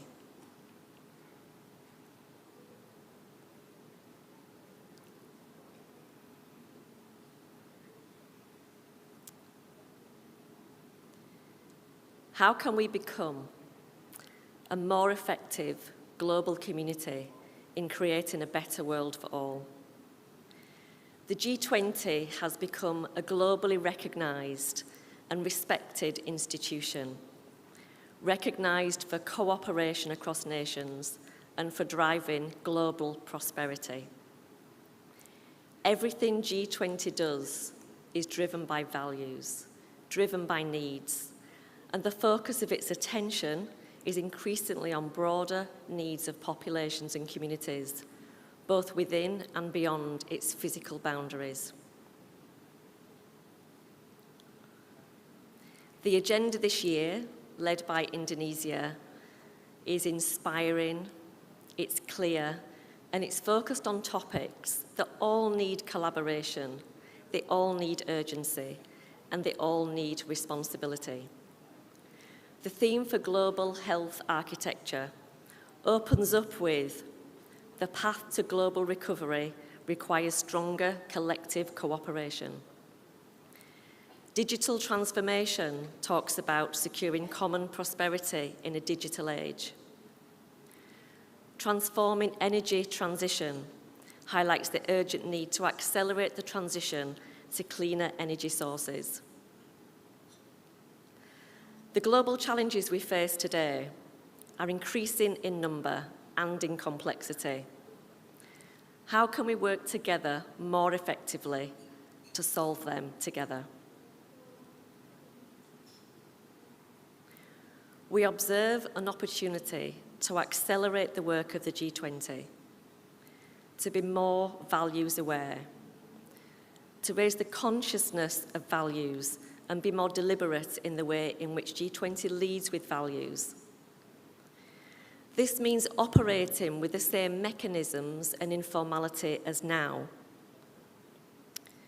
but to do business in an environment that brings greater clarity on common values, on unique values, and values of important difference. All of this to create the conditions for a deeper human connection, to deliver economic prosperity, to promote good governance, and to enable good quality of life for all. Today I'll be talking about how this can be achieved. What I have to say will resonate with any leader who is trying to make a difference through unlocking the potential of a team or organisation. So why are values so critical for the G20 in their role in policy making? To express the case for being more values-driven, I'd first of all like to talk about 3 types of cooperation. Firstly, decision alignment, then interest alignment, and thirdly, values alignment. The first, most basic form of cooperation is working together aligned on the basis of the decisions and policies you each wish to achieve to reduce conflict. Such a world results in a more competitive environment where we each fight to implement the decisions and policies that suit us. An evolution of this way of thinking is to move on to the next type of cooperation, to try to understand and align our interests too, resulting in better understanding and giving us the ability to cooperate more effectively. Therefore, compromise becomes easier. But with our world today, we are facing challenges unlike before. We are ever more connected, and the world is more a ship than it has ever been, but a ship without a captain. This makes forums like the G20 critical in facilitating cooperation to meet the challenges we are facing, which are both greater and more numerous than before. It is no longer sufficient to align only our individual decisions or to align our respective interests. We have to go deeper and understand our and each other's motivations. Of course, our motivations already exist, but often they are hidden or only partly on show, leaving others to make assumptions, draw conclusions, or to similarly not present their full selves to a situation. Ultimately, this means we don't give ourselves the best chance of success. We only partly deliver what's possible. This is where values come in, the third type of cooperation. Values underlie and connect everything we do. Our values, the things we hold most dear, are the most fundamental drivers of our motivations. Our values are so core to us, it's like how we breathe. So when we come together to create something as a group of people, through a team or an organisation, we bring our values with us. Collectively, that can be extremely powerful, and it takes vulnerable leadership to achieve the full potential of that team. Values are always there, yet sometimes we don't acknowledge them consciously. If we don't acknowledge, measure, understand, and discuss our values and where they align and misalign, we are not getting the full picture. We get stuck in compete and compromise spaces rather than focusing on collaborating to create new and better solutions to solve our biggest challenges.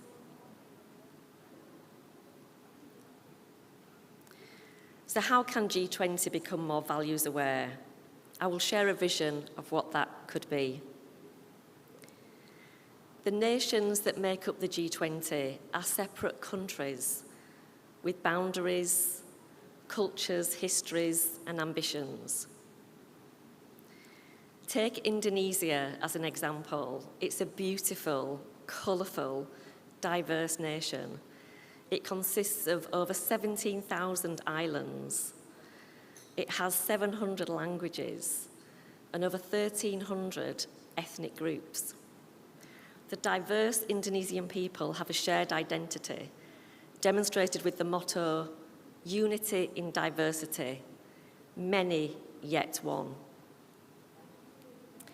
In 2020, Indonesia carried out a national values assessment to understand its people through values. We saw some of that earlier in the session. The number one value in Indonesia is gotong royong, the value of mutual assistance, for which these images show. It is collective kindness. It is the spirit of cooperation. It's the understanding of nuanced values like neck together from different nations and cultures. But what makes G20 work is government leaders taking responsibility and action for the benefit of all mankind. So a very human experience within a physical and cultural dynamic. If we accept that there are unique differences across the globe, and yet the G20 is all about collaboration, I suggest that being more values-driven will enable a much deeper level of human connection, of innovation, and of impact. Imagine the impacts of agreeing a common set of values that would guide interactions and decision-making, as well as respectfully knowing and even celebrating cultural and national differences. Organisations and teams tackle this question all of the time. How to create a culture and level of values understanding across the people involved in a particular system and working towards a shared mission. Teams and organisations regularly tackle the question of mission alignment, values alignment, and values awareness. Mission alignment is where teams are aligned on a clear vision or set of goals, creating unity and cohesion, with everyone working towards the same aims. Values awareness is where there is a clear level of awareness for both individual and collective values, where consciousness of what's important is high. Values alignment goes one step further, as the team uses that awareness to align on a common set of values that directly help achieve the team's mission.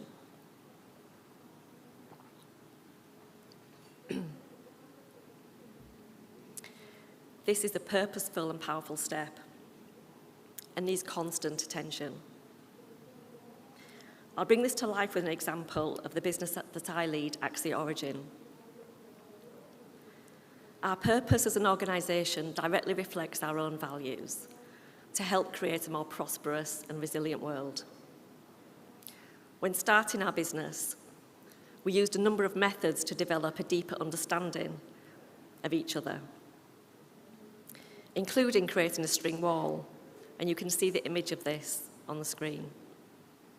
Each piece of coloured string represents a different person in the team and maps their answers to a range of questions about who they are. This exercise helps us see and celebrate what we have in common and where we are individually very different. We have 3 core values that guide our decisions every day: authenticity, transparency, and generosity.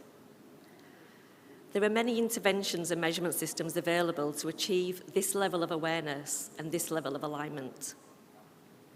The next phase of this project will be to produce a written output that will share information on the various tools and methods for teams, organisations, and even nations to use.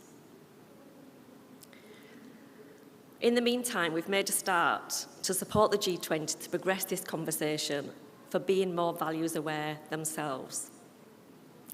The G20 asked us a question. They asked us to provide them with insights about their values as an institution. I'd like to start by saying that the starting point is strong. The values that the fact that G20 has evolved to focus on the breadth of issues far beyond the initial topic of economic stability, and to see the way progress is being made far beyond that original priority to multiple topics in the backdrop of many local and global challenges, tells me that the system of G20 is strong, it's respected and effective. The spirit in which this presentation is made is to express an opportunity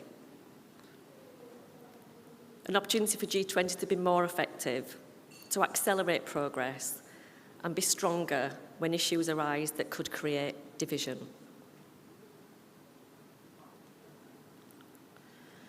We have carried out analysis of the G20, its focus and expressed values, through analysing the key output each year, the G20 declarations from 2008 to date. We've approached this analysis in two different ways. Understanding what's important to G20 through the lens of the SDGs, and secondly, we identified values expressed through the declarations year on year. We used different analytical methods for each of these questions.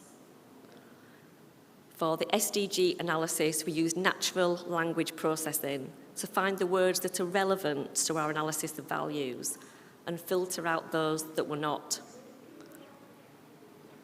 We then used word pairings to ensure meaning was interpreted correctly. Those word pairings were then assigned and mapped to an SDG. All of the G20 declarations were then analysed using these same set of rules to provide a year-on-year understanding of where the focus, where the energy was through the discussions, commitments and actions taken. We took a more qualitative approach to assessing expressed values, what I would call a literature review, with each declaration being reviewed by multiple people with a common set of questions. So starting with the SDG analysis. In this moving image, you can see the cumulative occurrences of terms relating to each of the SDGs, starting in 2008 and up to 2021 in Italy. This is an additive demonstration of the focus that the G20 has had on the various SDGs over time. The picture is dominated by SDG 8, decent work and economic growth, which of course is no surprise, bearing in mind the initial G20 priorities. I've removed SDG 8 from this next slide so that you can see a bit more clearly the movement across the other 16 goals. So this is the same information presented again, just excluding SDG 8. You can see how over time, different topics become more prominent, and you can see the variations across all of the goals. We went one step further to look at each of the SDGs individually. I'd like to look at SDG 8, decent work and economic growth. Unsurprisingly, there is a consistent and strong focus on this SDG. And what looks like a reduction in focus from 2016 isn't. It just reflects the increased balance of attention across a wider group of topics. We also observe the reactive increased focus from significant global events, such as the COVID-19 pandemic. And this is directly why you see this increase in SDG 3, good health and well-being.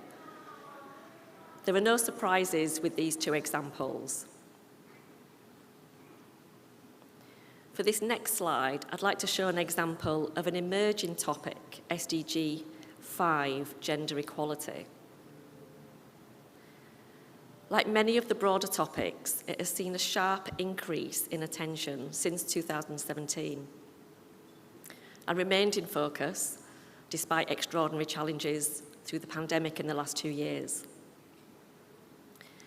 I do find 2017 an interesting year, the year in which Germany held the presidency. When reading the outputs from that year, it felt bolder, more diverse, and felt like a step change in leadership from the G20 leaders on some really important topics, including women's empowerment and safeguarding against health crises.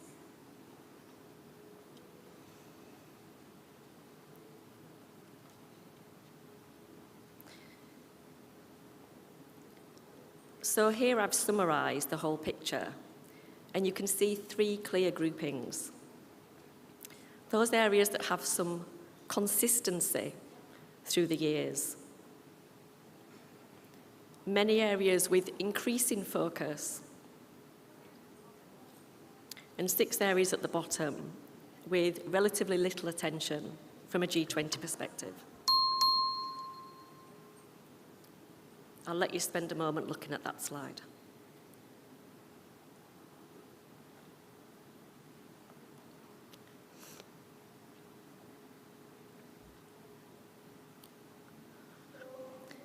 It paints an interesting picture, but I share this without criticism or judgment. It raises for me some questions. I wonder what the shape would look like if the collaboration was between the developing nations rather than the G20. I wonder what the level of consciousness is about these choices.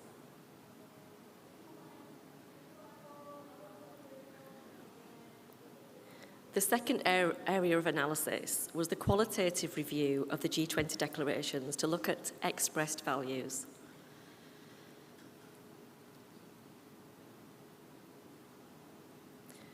There is a set of consistently referenced values that are enduring and present in almost every year. Stability, resilience, inclusion, and multilateralism. I've captured some of the evidence points as examples for this insight, and there are many more. These 4 stood out across the years as enduring values, ever present and therefore key to G20 and their current culture.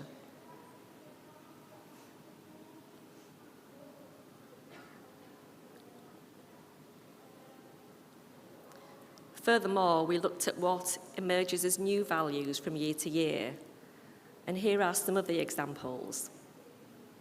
Some of the examples of these dynamic values showing the year in which they appeared. I'm particularly drawn to balance, to care, and to global responsibility, as I can really sense the importance of these values. In our deliberations, boldness also appeared as a value that we saw emerging in an implied manner, not explicitly written, but implied in the sentiment, and felt that this could well be of great importance for G20 to achieve more pace and impact. These are not suggested values for G20. These are values that we observe are and have been present over the years.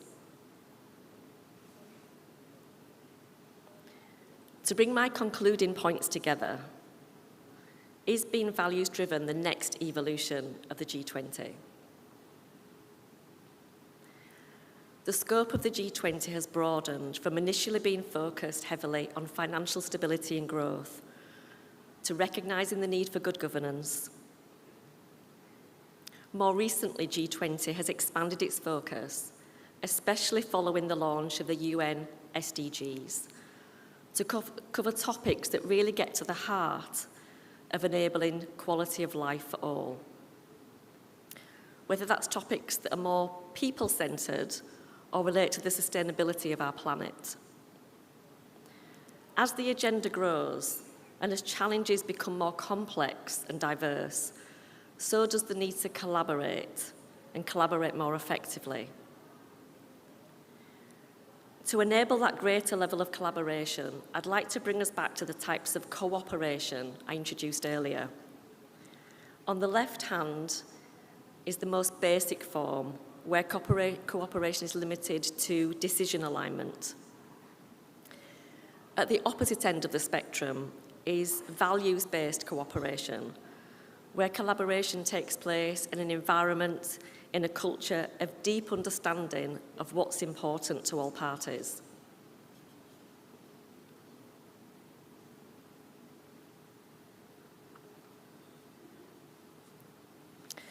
This level of cultural development is happening everywhere, in teams, organisations, and even whole nations. Being more values aware and then using that knowledge and shared understanding to nurture a culture into the right direction for successful outcomes to be achieved. I see evidence all the time that countless organisations and institutions have taken similar approaches. We looked at Axi Origin as an example earlier. We also heard about Bank Mandiri earlier in the session. At a national level, we talked about Indonesia and their recent national values assessment. Many other countries have followed a similar path, with some even measuring character as well as values. G20 have the opportunity to take this approach at a global level, to shift the dial to the right, to take a leadership position as a highly respected institution and evolve to the next level that enables even more effective collaboration to meet the challenges that lie ahead.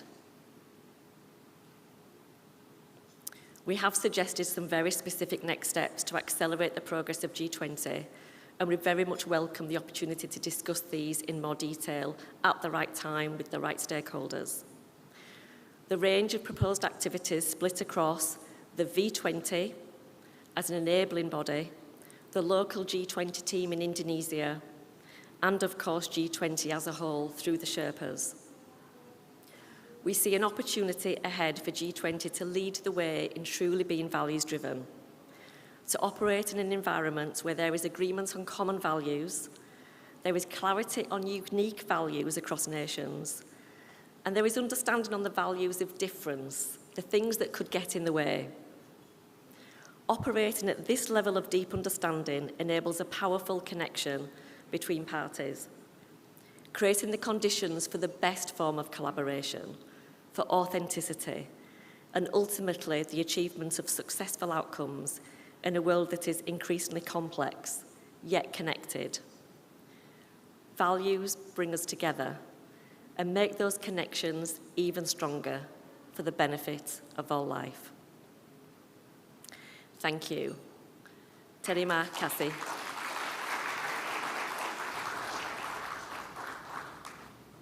I'll hand back to the facilitator, Melissa. Thank you. Thank you, Pamela, for your presentation. You may please be seated on stage, Pamela, because we're going to continue with the question and answer session. Thank you. And for this Q&A session, I would like to invite to be on stage once again, Professor Christoph Dembeck. Also, we'd like to invite Alisa Wahid as the Sherpa V20 2022. Can we give them a round of applause, everyone?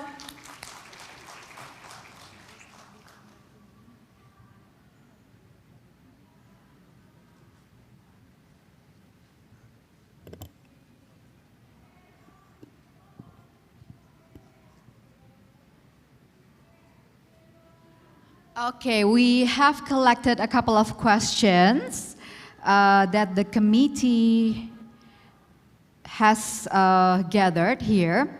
The first question is from Angela. Why do you think that values is even more important today in the society, especially global society? Care to elaborate, please? Pamela, would you like to answer this one? Yes, thank you.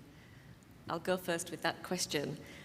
I think Dr. Ghazi summarized this really nicely earlier on in the session, where he talked about different levels of values understanding, because it starts with us individually as unique human beings. Our values are always there. Most of them develop in our younger years, and they often don't change very much. And if you think about how we work, how we do business, how we make connections and develop our families, it's just lots of human interactions. So naturally there's a progression of taking our own values and understanding how they impact in those different situations, whether it's with our families or whether it's at work in a team or an organisation. And I think the really interesting for G20 is this is such a much more complex environment to bring a group of people from very different nations and very different cultures together. So I think it feels like a natural step for more globally connected people to be answering this very question. Thank you, Pamela. Pak Chris, would you like to add to that question? Yes, sure. I think two things only that I would add. One, what we have always seen, values are basically basic building blocks for our behavior through being lens through which we assess what is of value to us. So there are two concepts, value and values, that are different but interrelated in a way where we actually use values as a lens to decide what is of value to us, and that drives our behavior. And why it is particularly important today is because we are facing unprecedented challenges where we actually have to change our behavior. Okay, terima kasih Pak Kris. Next question would be for Ibu Alisa. Values are different in different cultures. That is the huge challenge. How do you think that this movement will work globally with those differences of culture? It's from Steve. Okay, thank you. In the case of Indonesia, I would take Indonesia as an example. We know that we have different ethnic groups, we have different religions and backgrounds, but we are connected through this idea of Indonesia. There is no original Indonesia in Indonesia. Indonesia is an idea that binds people from different backgrounds into one nation, right? So this unity in diversity is to celebrate the diversity, but at the same time to bind us together. So if we can take this into a global landscape, the case would be the same. We would have respect to each individual local wisdom and values, but at the same time we can work together, decide on what values that we would take as guidance. Like again, no one left behind as a mental model means this is a shared value. The shared values are inclusivity and justice. And that is to make sure that every living creature on earth would get their respective rights and responsibility also.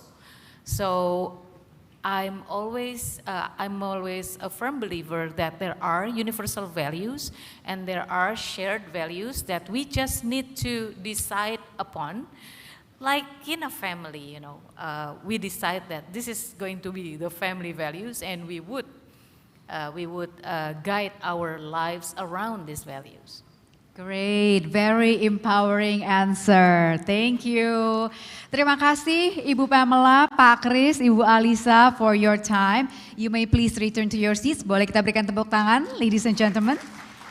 Thank you.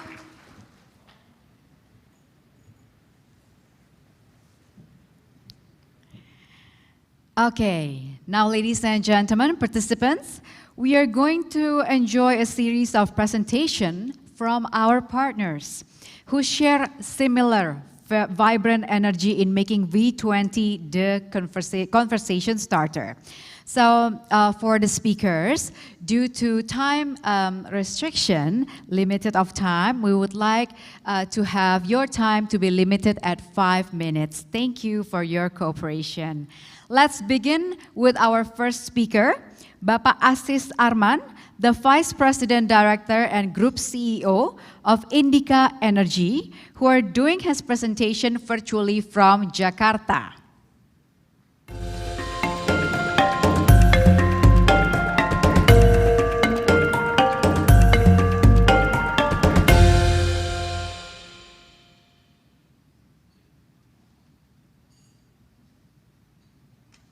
Evening for those who are in Bali. Hi from Jakarta. Let me introduce myself, Aziz Arman, as Vice President Director and Group CEO of Indica Energy. And for those who are not familiar with Indica Energy is a leading diversified investment company with key focus on developing new and more sustainable businesses through its strategic investment in the areas of energy, logistics and infrastructures, minerals, digital ventures, and a number of green-based businesses. While providing energy has been our core, since 3 years ago, we have redefined ourselves and expanding our purpose, not just energy as a word, but energy as a active verb, which is energizing the people of Indonesia through a wider spectrum of the utmost integrity, trustworthiness, and professionalism. And beyond energy, Indica Energy will make contribution to the environment, community, and society to continuously serve the nation. And with that new purpose, we have set our aspiration, the long-term aspiration really to achieve a net zero emission by 2050 with an intermediate target of more balanced revenue contribution from coal and non-coal sectors by 2025. And so Indica Energy, in essence, is in the transition. Next slide, please. From what we have currently today in the left-hand side, which involve energy resources, energy services, and energy infrastructures, to a future of Indica Energy with an intention to unlock sustainable development in Indonesia, focusing on logistic infrastructure, as I said earlier, minerals, nature-based or green-based solution, digital ventures, and others. Looking at this transition, these new sectors, we, Indica Energy, as an investment holding company with a number of operating subsidiaries in different sectors, we are cognizant of different cultures in different sectors, in different companies, which have totally, which is required by the specific sector requirement. However, we in Indica Energy believe that one set of values is required really as a fundamental, or to be the fundamental of everything, of why we exist, of what we do, and why we do things we do. So this is the importance of values in Indica Energy. And we have defined our values in 6 categories. Next slide, please. Next slide. Yeah, one being, let me just describe it. One being unity in diversity, UN, integrity, teamwork, agility, assessment, and social responsibility. So these 6 are, we like to call it unitas, which in Latin means unity. And we have defined its value in order for us to be able to reflect or to represent our behavior, our way of doing things in the company. And these values are required, in our view, in order for us to achieve our purpose, which is, again, we energize Indonesia for a sustainable future. And the next few slides, I share with you all how we practice our values in our companies, and we have the ESG initiative being the focus in the past few years in environmental, in the area of renewable energy and waste management, in the area of social. We have the woman-to-woman mentoring in engineering, and then in the governance, we have we have a comprehensive review of our ESG policy to ensure that we have our boundaries in terms of how we do things. As a closure, I'd like to share here that we are also part of a network by joining or acting as a signatory in the UN Global Compact, as well as a member of Indonesian Business Council for Sustainable Development. Thank you very much. Terima kasih Bapak Aziz Arman, the Vice President Director and Group CEO of Indica Energy, for sharing Indica's values. Continuing to our second speaker, Charles Fowler, the coordinator of World Values Day, who is also doing his presentation virtually from UK. Hi, thank you so much.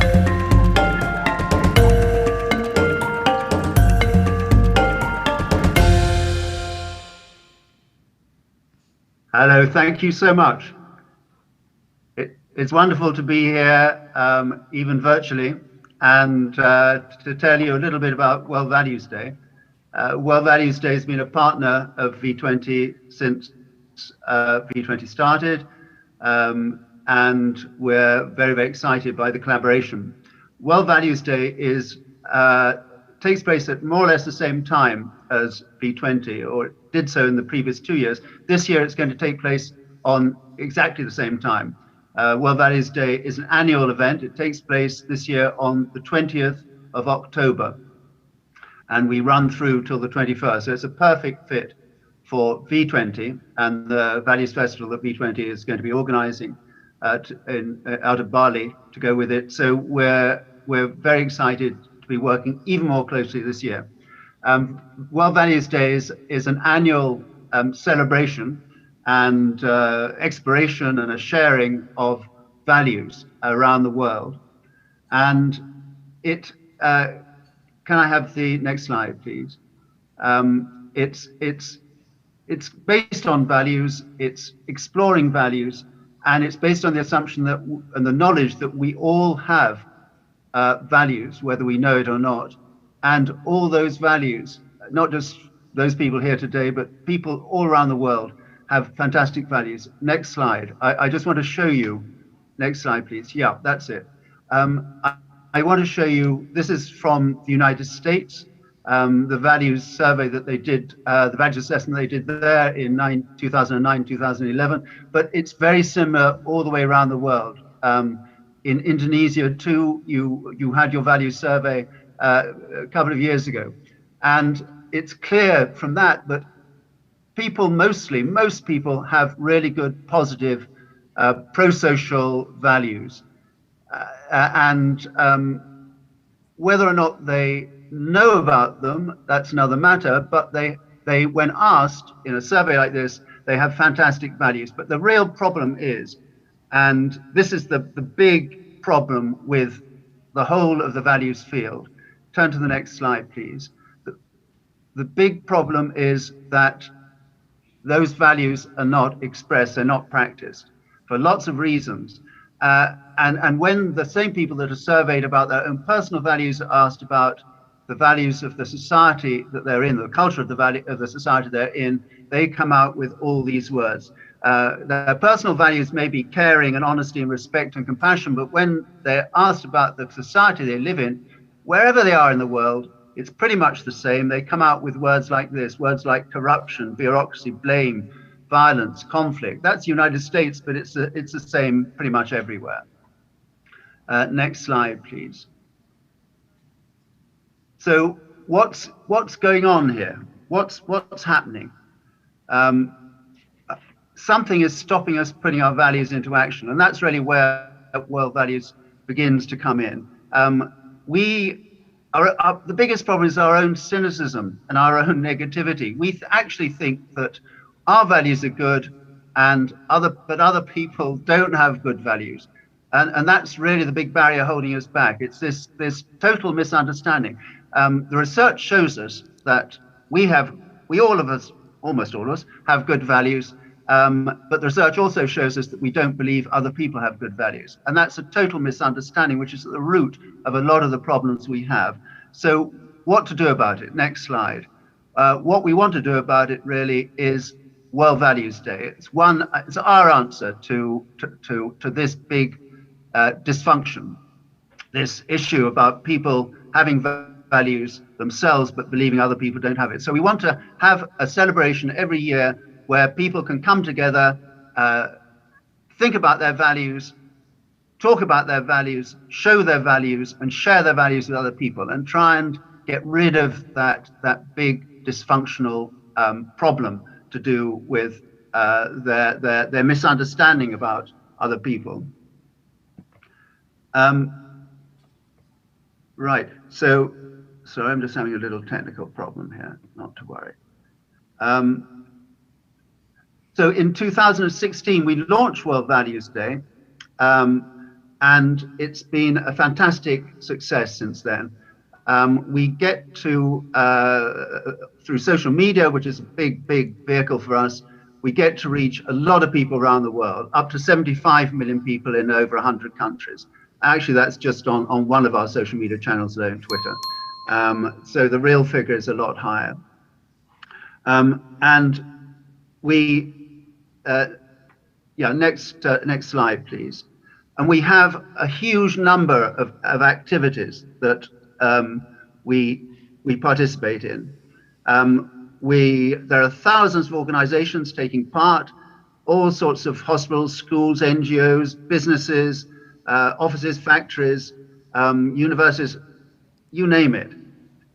They're taking part, big organizations internationally and small businesses. The big organizations are of the likes of PwC, have been fantastic supporters since we started, Volvo, IBM in Southeast Asia. San Miguel has been a big supporter for years. Big organizations, big network organizations like Rotary too. So, and we have all sorts of events and activities that they take part in. A lot of them do private events and activities, but a lot of them take part in public events and activities. And here are a few of them. If you turn to the next page, please. Next slide. Just to mention a few of them, we have an all-day online program of events that we started at the beginning of COVID, beginning of the epidemic, and for the whole of the day, running from New Zealand at the beginning of the day, all through the time zones around the world, we have events and activities.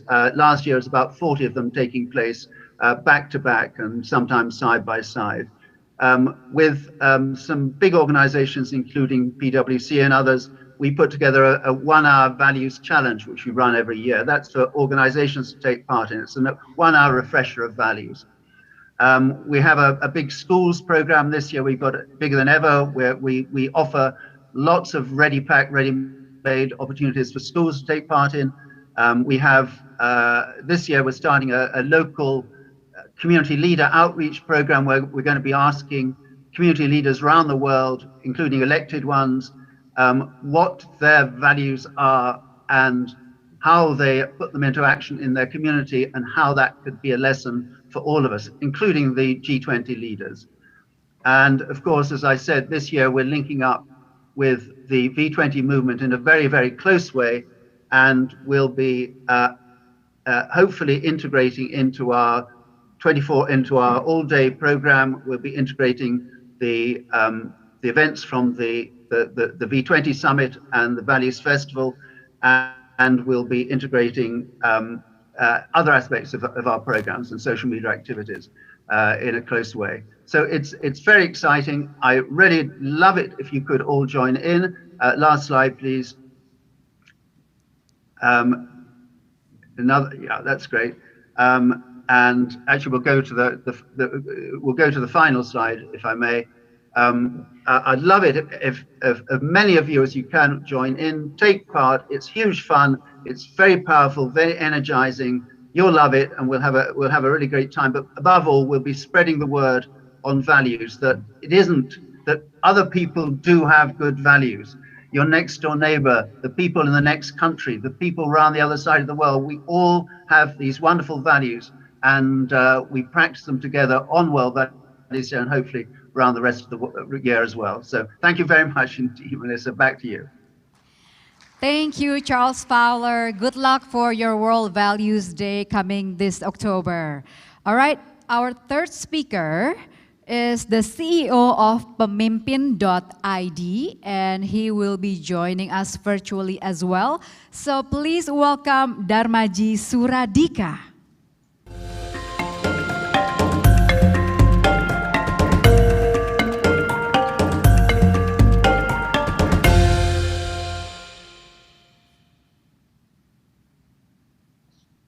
Okay, yeah, good afternoon, everybody. My name is Darmaji Suradika, the CEO of Pemimpin.id.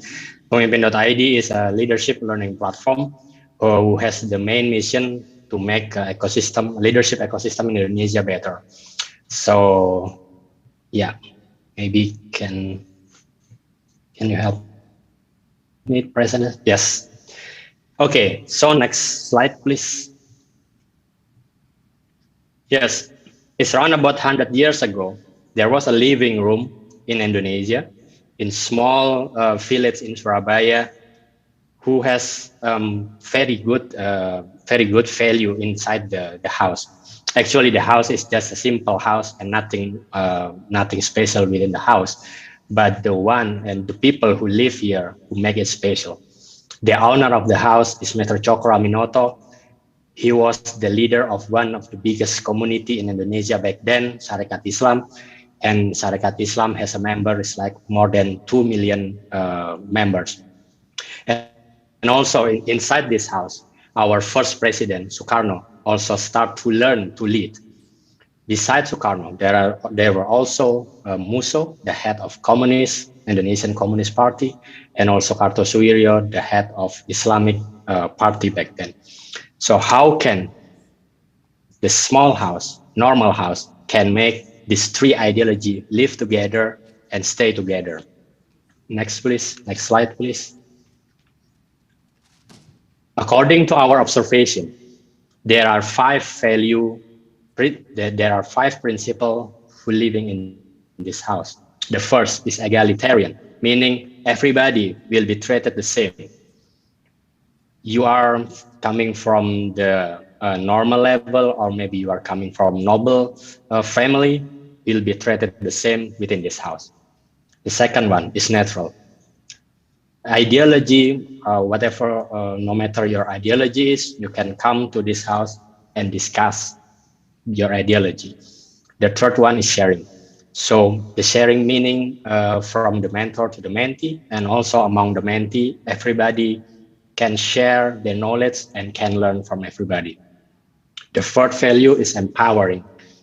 So sharing meaning to empower others, not only in-house, but also to all the Indonesian people outside the house. And the last but not least is this nationalism. So meaning all the discussion inside this house is all about Indonesia and how to make Indonesia independent. Next, please. So we also observe there are at least three roles within the house. The first role is the mentor, who are willing to share. And the second one is the young leader, who are willing to learn and who are willing to spread the knowledge to the other young people. And the third one is the volunteer, the executor, and the followers. So meaning the people who make this transfer knowledge come through.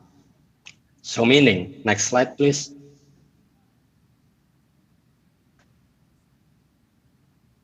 So Pemimpin.id have a dream to recreate, to reactivate this golden triangle and want to transfer it to the young Indonesian people.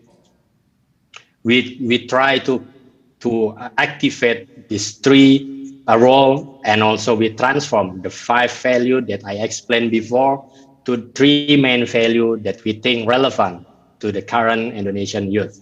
The first one, inclusive. Inclusive meaning leadership for everyone. Everybody can be a leader, and everybody can, sorry, I think I have a internet problem. Okay. Yeah. So inclusive meaning leadership for everyone. Everybody can be a leader, and leadership can be learned by everybody. The second value is effective. We want to grow the leader who can effectively solve the problem of Indonesia. The leader who can give the solution, not only speak louder, but also can make action. The third one, we want to grow leader who not only think about themselves, but who can put society, humanity, and nation to be the main focus in their life. As our founding father Muhammad Hatta said, Leiden is leading, meaning leading is suffering. So meaning if we don't put the country in the first priority, meaning we don't live.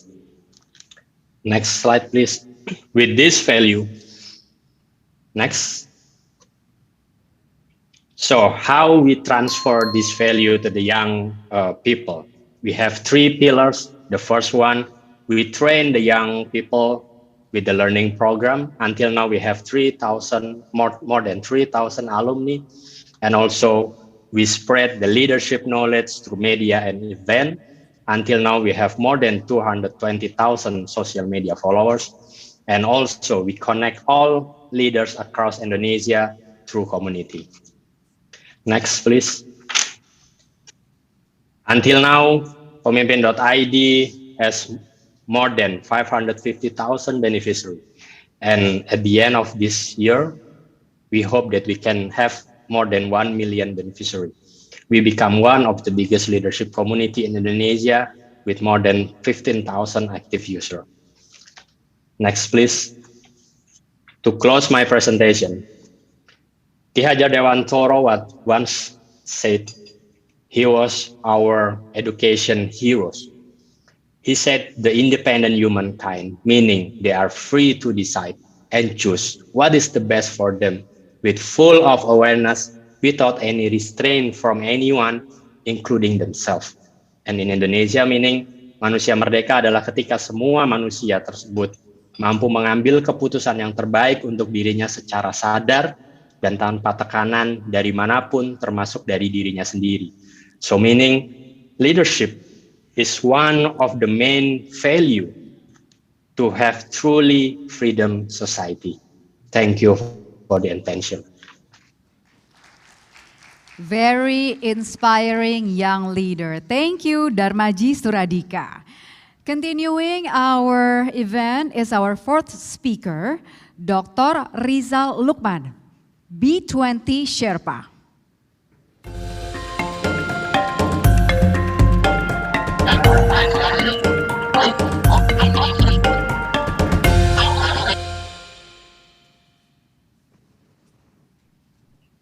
Value 20 Co-Sherpa, Value 20 Founding Circle, fellow speakers, participants, government officials, business participants, ladies and gentlemen, good afternoon. Let me begin by thanking the Value 20 for organizing this wonderful gathering to capture the current perspective of leading experts across major topics, such as expressing their views on how we as a collective can push through in creating secure, purposeful, value-driven business to work a conscious and ethical work together. In my capacity as the Business 20 Sherpa of Indonesia, I'm pleased to present the core importance of what makes meaningful economic and national development. We are honored to be invited to expand the work made by the Value 20 within the business sector. Esteemed participants, while globalization and liberalization have reduced the global inequalities, over the last few years, and progress has been made towards ending extreme poverty and hunger, the pandemic has exposed persisting disparities in our socio-economic systems. We need to realize that to have a well, just, and orderly economic growth, the process of seeking profit can no longer be the sole attention of businesses. What needs to be upheld is how businesses and private sectors can create and maintain the positive impact it brings to people. In this new era, a just, meaningful economic system is to be based on how it is value-driven and people-centered. The meaning goes beyond the paradox of ownership and consumption. It goes beyond the one-dimensional view of economics and our focus on gross domestic product or GDP. When I was invited to speak here, there are three ways how the V20 defines a meaningful economic development. Allow me to share them with you. First, valuable economy must put people at its center of gravity. The dynamic of our global economy is more unprecedented, with a strong emphasis on how to provide benefits for a larger community. Throughout my years of professional and business experience, the economic activity must put people at the top priorities, adding the relevant values into it. As outlined in the theme, Valuenomics, it promotes a value-driven economy that focuses on value of the people's well-being with their business processes. This actually can be shown by how companies can protect or demonstrate social capital, for instance, through ethical supply chains that pay a fair price for commodities or which protect workers' rights, or maybe providing educational opportunities that build human capital, or also by developing local infrastructure. These actions may put the company in a better position to engage with stakeholders such as governments and regulators and differentiate their products from other competitors. In most cases, I have seen companies who have put people at its center will be more sustained and positively regarded by the society. Second, it must be inclusive to be valuably impactful. These days, companies who are targeting emerging and developing markets are increasingly finding that inclusive business models with operations and products that target the bottom of the pyramid in these economies can access large market and deliver goods and services while still increasing the welfare of the most vulnerable. The reason is in most and almost all developing economies, fair economic distribution is key to sustainable growth, leaving nobody marginalized in terms of access to prosperity. Furthermore, once businesses and organizations are able to implement a meaningful economic process and it is value-driven, it is also important to make sure that these objectives are those which support the measures toward an inclusive, equitable, and balanced economic growth, recognizing different development levels that exist. This refers to bringing actual positive impact to the most marginalized, where women, youth, and workers with lower education suffered the highest cost. Businesses must start applying an inclusive business model that seeks to create value for low-income communities by integrating them into companies' value chain on the demand side as clients and consumers. Third, meaningful means friendly toward the environment. With that in mind, it is also deemed important that businesses must stay in line with how their activities have a valuable impact, not just to the society and people, but also ensuring it is environmentally friendly. The latest research is clear. To avoid the worst climate impact, global greenhouse emissions will need to drop by half by 2030 and reach net zero around mid-century. Many countries and governments have come up with the ambitious goals and solutions, yet they cannot work alone. Businesses and all parts of society must go hand in hand to help create a greener world. Considering this urgency, rapidly growing number of national governments, local governments, business leaders, and making commitment to reach net zero emissions with their jurisdictions or business, including among the G20 countries. Today, to achieve meaningful economy and concrete national development, we businesses must foresee sustainability not merely as corporate responsibility action, but solely as strategic imperative, shifting the focus from not only business efficiency, but also toward innovation that create sustainable value. Ladies and gentlemen, as the host of the G20 presidency, Indonesia has the opportunity to build a stronger international movement on economic inequality. Being the Sherpa for V20 Indonesia, I'm here to inform you that we should seize the strategic momentum provided by this presidency, not only in terms of the economic recovery, but also in making substantial policy recommendations with other G20 countries that will support the collective resilient global economy. V20 Indonesia, with the 6 task force and 1 action council, plan to raise the concrete and actionable policy recommendation that aims to tackle specific priorities based on the 3 main topics set by the President, which are inclusive global healthcare architecture, digital-based transformation, and transition to sustainable energy. Ladies and gentlemen, with this, I urge the business community to recognize the significant importance and urgency to collaborate in creating a just and orderly economic development for all. I'm humbly inviting all stakeholders here and also Value 20 to keep promoting the value-based economy to the G20 governments. I appreciate to all for taking your time to listen to these remarks, and herewith I thank you. Thank you very much. Thank you, sir. And last but not least, our 5th speaker, who is also will be greeting us online.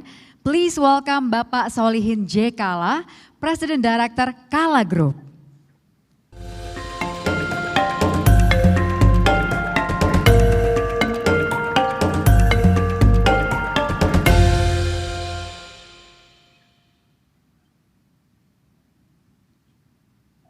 Bismillahirrahmanirrahim. Assalamualaikum warahmatullahi wabarakatuh. Good afternoon to all of you guys, to V20 Advisory Board, and also to all values believers who attend this V20 event here in Bali and online. Please excuse my surrounding because I'm in the middle of one of the biggest project here in West Sumatra, which is a green energy and sustainability energy, which is the hydroelectric power plants here in western part of Indonesia. So today I would like to share the value-based practices in Kala that we believe are the key success of Kala's 70th year of existence in here in Indonesia. Kala was founded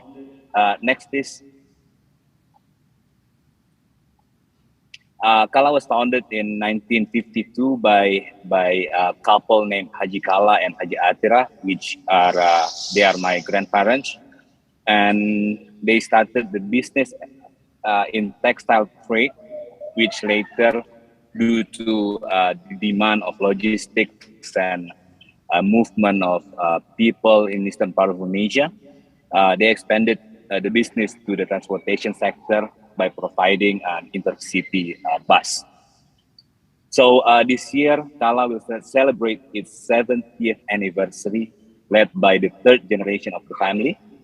and has evolved into the largest national company in eastern part of Indonesia with over 4,000 employees. Next, please. These are our 5 fundamental corporate values, which are the expansion of each letter of our company names, KALLA.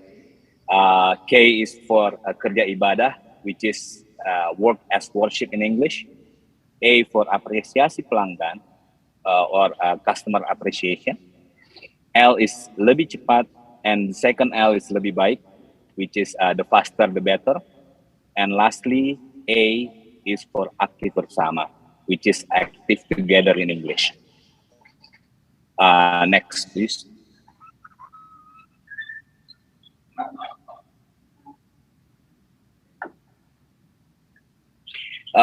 All of the Kala values were formulated and implemented by the founders of Kala. All the leaders before me has their own values, which is kerja ibadah from Haji Kala, apresiasi pelanggan from his wife, lebih cepat lebih baik is from Mr. Yusuf Kala, and aktif bersama is from our leader, the third generation leader, which is Mrs. Fatima Kala. But until the leadership of Mr. Yusuf Kala, these 5 values were yet to be implemented as our corporate values. Instead, they were used solely as a set of expected behaviors that are highly encouraged by the founders and the leaders of the company. So before, these values are unwritten, but until the leadership of Mr. Fatima, these values were formalized into corporate values. And nowadays, under my leadership, we further strengthen these corporate values by activating and implementing corporate culture, so that all behaviors of Insan Kala, what we call the people of Kala, are based on those 5 values, with a more structured measurement and activation initiative that can allow us to achieve the KPI of the company. And it is also important to share with you that every leadership, whether is it national or global ones, fortunately, we have always been able to survive, and each crisis that we have gone through as a company allowed us to grow even stronger. So thank you thanks to our values. And today, Kala Group has celebrated its 70th anniversary and continues to evolve with our 4,000 staff members, which we believe is large as the outcome of consistent implementation of Kala values. And in the next slide, to help the internalization of Kala values, we have gone beyond making these values as fundamental part of the Kala management system, which translates into all regulation, policies, and strategies being strictly grounded on those 5 Kala values. Departing from these values, we have also developed 8 key behaviors that are measurable and have been used as the key criteria in our recruitment process and to conduct our annual staff performance evaluation. For the next slide, I think we going to cut the slide after this, and these are some examples of the Kala Group corporate culture activation initiatives that are, of course, anchored on all 5 of our Kala values. So to conclude, we jump into the next one. The next one. And now you all might wonder what are the tangible outcomes, the impacts of all the culture activation initiatives. Well, we could see the results within 3 different aspects: revenue increase, during the COVID, during 2020 and 2021, we didn't fall too far compared to other national companies. We even could bounce back higher than before. The employee satisfaction index that is constantly climbing up, and the continuous improvement of the organization culture health index. So we jump to last please. Next one. Next one.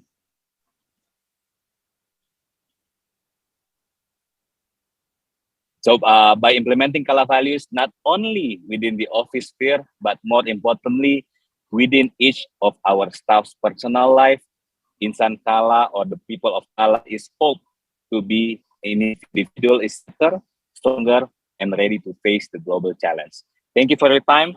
Hopefully, as a community that believes in importance of values, we could all be successfully facing the challenges ahead by putting values at the main center of all our activities. Thank you very much. Wassalamualaikum warahmatullahi wabarakatuh. Terima kasih Bapak Solihin J. Kala, President Director Kala Group. And now, ladies and gentlemen, let's go back to this room. We will welcome on stage one more time the V20 2022 Co-Sherpa Alisa Wahid, who will be addressing what's next for V20 2022, whom will be continued by the online presence of Gauri Ishwaran from India, the Vice Chair of Global Education and Leadership Foundation, giving us a glimpse of V20 2023. So now, please welcome Ibu Alisa on stage.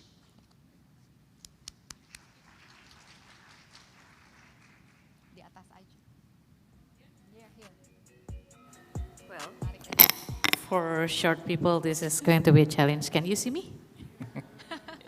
Okay. Thank you, ladies and gentlemen. On behalf of V20 2022 organizer, I would like to thank you for your contribution today. We hope to engage you further in our effort to campaign for a value-driven world. Currently, we have around 80 experts from diverse backgrounds working to prepare V20 communique, and we plan to present it in the V20 Summit. The summit will be held at our iconic Green School in Bali, in Ubud. Yay! On October 20th and 21st, 2022, with a diverse program celebrating values and also launching the communique. So the V20 2022 organizer would like to invite you all to join us in presenting the V20 communique to the G20 stage. Let us join hands to deepen our values so that the world can recover together, recover stronger, pulih lebih cepat, pulih lebih kuat. Thank you.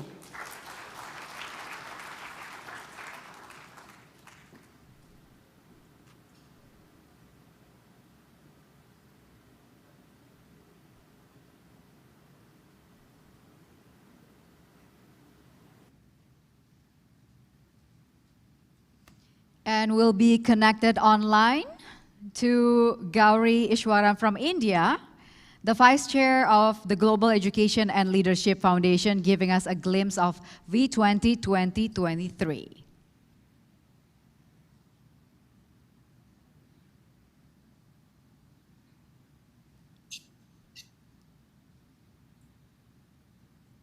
Hello, everybody. I'm delighted that I'll be able to introduce to you the ideas that we have in mind for G20 and V20, which will be hosted by India in the year 2023. As one of our fellow founders, Pamela, emphasized, there's a deep linkage between G20 agenda as reflected in the language of the G20 leaders' declarations.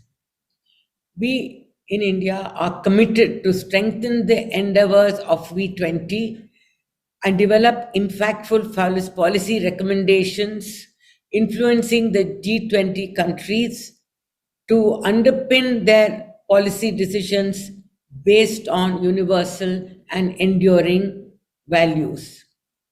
In this context, many of the speakers today have spoken about innumerable values that are revered around the world. But one of the most important values that I think we need to concentrate on in today's world of conflict and aggression is the value to respect differences. In pursuing the endurance of universal values, we also take on and understand the Indonesian value of gotong royong, that is on collaboration, and we would like to increase the depth of what they mean by adding the Indian values of non-violence, of dialogue, and satyameva jayate, which means truth shall prevail. We would like these values to underpin the policy decisions that will be taken by the G20 countries, because as Madam Alisa just mentioned, unless we have a value-driven world, there will not be peace and equity and justice. Now, India's G20 priorities are envisioned to cover the areas of education, entrepreneurship, and environment. We wanted to look at sustainable development for all, looking at a human-centric approach, equitable and resilient growth, environment, our lifestyles to sustain the environment so that it can protect life on earth, and also the importance of multilateral partnerships, which is where the value of respecting differences is extremely important. Now, raising awareness about education, entrepreneurship, and environment as well can only be achieved through two dimensions. One is through the government's legal policies and their implementation. The second is how do the citizenry of the world work on this? For this, we need to work on behavioral change across the planet, keeping in mind the universal and enduring values that have been passed down to us over generations. One of the fundamental changes that we have to look at is how do we impart education? Education that will foster values and ethics in children, so that tomorrow we have a whole young generation of change makers who will make decisions and make choices based on values. Without that, without our investing in the young, I don't think we can move forward. As Marisa and Stefano have already mentioned, education, apart from education, entrepreneurship is equally important. If we are going to look at reducing global unemployment, if you want to bring up an equitable and just society, then entrepreneurship is something that needs to be studied, encouraged, and moved forward. And again, that will be part of the value system that we are speaking about. Last but not the least, for humanity to survive, we need to take care of our environment. If you want to achieve the UN sustainable goals, it cannot be done unless we underpin all our decisions, be it education, be it entrepreneurship, be it environment, unless we underpin this all with the basic values that we have inherited from our forefathers. The V20 can play a very important role by recommending to the G20 countries and maybe others that they should develop policy frameworks and implement those legislative actions that take into account the environment, the climate change, and preserving our flora and fauna. I hope that as V20 grows, it started in Saudi Arabia, moved to Italy, now to Indonesia, and next year to India. As it grows, it becomes a forum that is able to impact the policy decisions taken by various countries, policy decisions that are rooted in values. Thank you very much, and I welcome all of you to please join us next year in 2023 when V20 and G20 moves to India. Thank you so much. Thank you, Madam Gauri Ishwaran from India, and terima kasih Ibu Alisa Wahid. Berikutnya, ladies and gentlemen, next the committee would like to present a token of appreciation to the speakers who are here with us today. Therefore, I'm inviting these names to be on stage one more time. Okay, so please welcome back on stage Professor Christoph Dambeck. We would like to invite back on stage Pamela Doherty, and then Mas Diki Herlambang, Dr. Asif Chowdhury, and of course Ibu Alisa Wahid. Boleh kita berikan tepuk tangan untuk para speakers kami. Let's give them the warmest round of applause. And we would like now to invite the giver of the token of appreciation, the co-chairs of V20. So please welcome on stage Ibu Meike Malaon. Hi Ibu Meike. And also Bapak Yuri Yogaswara to join Ibu Meike. Kita berikan tepuk tangan sekali lagi untuk menyambut para givernya. Dan juga kami mohon kehadiran Ibu Dr. Vivi Yulaswati bersama dengan Ibu Meike dan Pak Yuri untuk memberikan tanda cinta kepada para speaker kami. Oke. Silahkan Bapak dan Ibu. Dan hadirin sekalian, ladies and gentlemen, while we're watching the procession of presenting the love from the committee to our speakers, we would like to remind you to stay in this room because the event is not ended yet, because we have prepared a very special performance, a beautiful, beautiful performance to delight our day. I'm so looking forward to this performance because I've been watching them attentively at the backstage and they're very excited to meet all of you. So please stay until the end of the event. And also, I would like to inform all of you, we are pleased to invite all G20 Development Working Group delegates to attend a networking dinner, another side event tonight on advancing inclusive digital transformation collaboration through a quintet of capabilities. The dinner will be held tonight at 6:30 p.m. at Sofitel Hotel. This invitation is dedicated to all the delegates of G20 DWG, and the shuttle transfer is available for the DWG delegates. We'll be departing from the BNDCC at the lobby at 6 p.m. So please join us if you can. Thank you.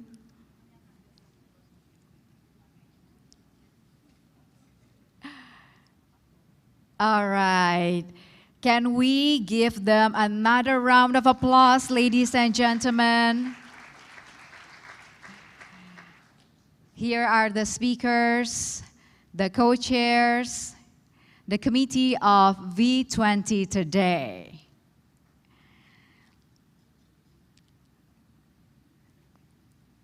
No, please remain on stage. They're still taking the picture. Okay? All right. Ladies and gentlemen, you may please return to your seats. Thank you.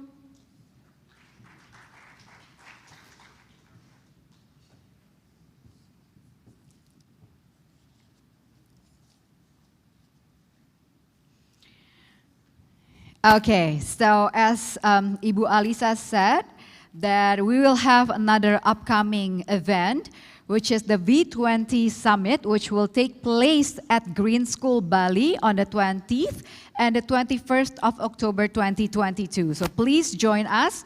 We're inviting all of you to come, to be there, to experience the values that we've been talking about this year. And then register early. So make yourself available for that and keep continuing to support V20 whenever you are, wherever you are. Keep the values conversation going. And on behalf of V20, we want to thank you. We deeply appreciate your presence and energy. May what we do together will have impacts for generations to come. And now please welcome Ibu Ni Putu Tirka Widanti, Ketua Yayasan Kulkul of Green School, to share a brief background on Green School, and she will be followed by this beautiful performance of Kulkul dance from Green School community. Silakan Ibu. Terima kasih Mbak Melisa cantik. Thank you.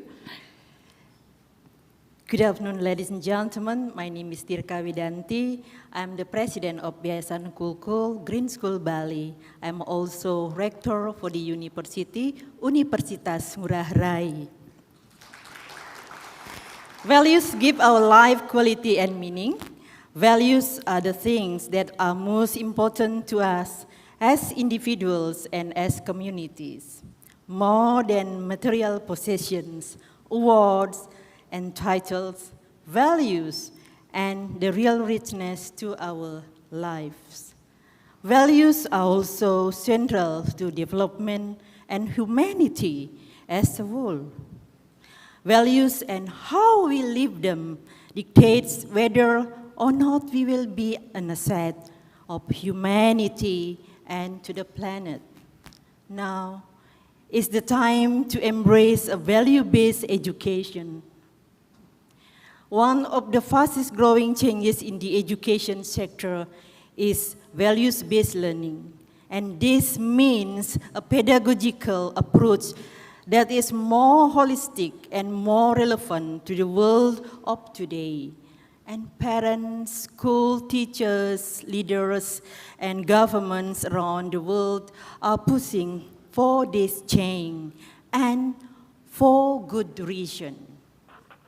It is well understood that one of the soundest principles of pedagogy is to focus on the development of the whole child.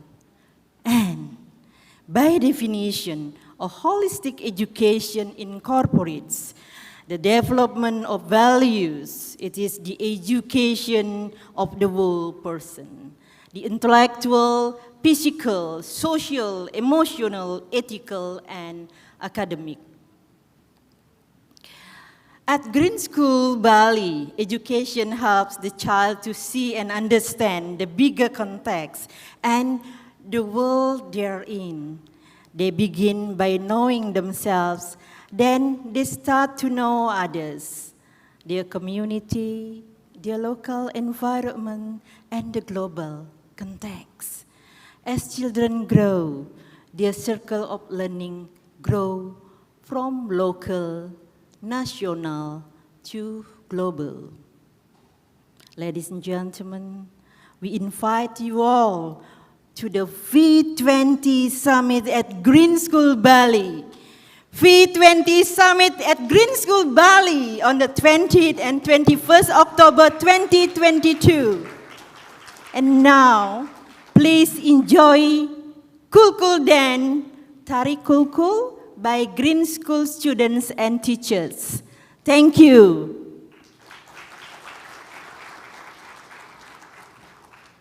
Terima kasih Ibu Putu Tirka, Suksma, Butu.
A round of applause for Cool Cool Dance from Green School Bali. Beautiful, beautiful performance. So, ladies and gentlemen, the dancers are taking their final bow.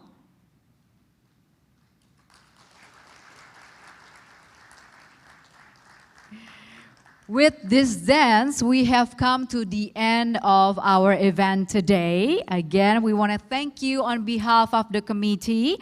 Don't forget the dinner tonight, which will be held at the Sofitel Hotel. The bus will leave BNDCC at 6 p.m. at the lobby. The dinner will start at 6:30 p.m. And of course, we would like to see all of you being with us in the Green School Ubud on the 20th and 21st of October 2022 for the V20 Summit. So I'm Melissa Karim. Thank you for your energy, beautiful energy today. Thank you.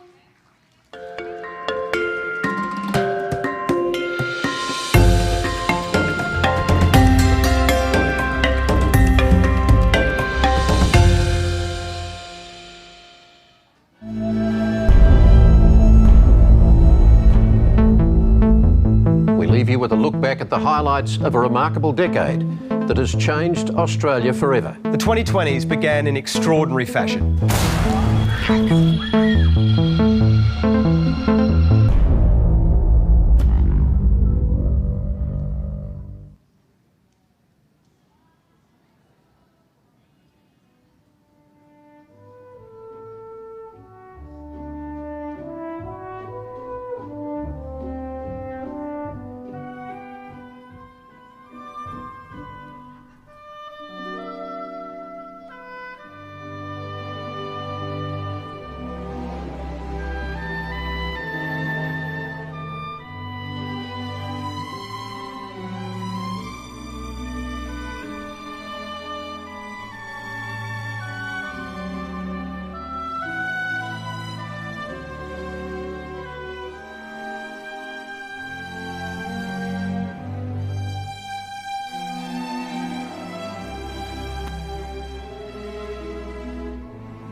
Imagine there's no heaven. It's easy if you try. No hell below us. Above us only sky. Imagine all the people living for today. Imagine there's no countries. It isn't hard to do.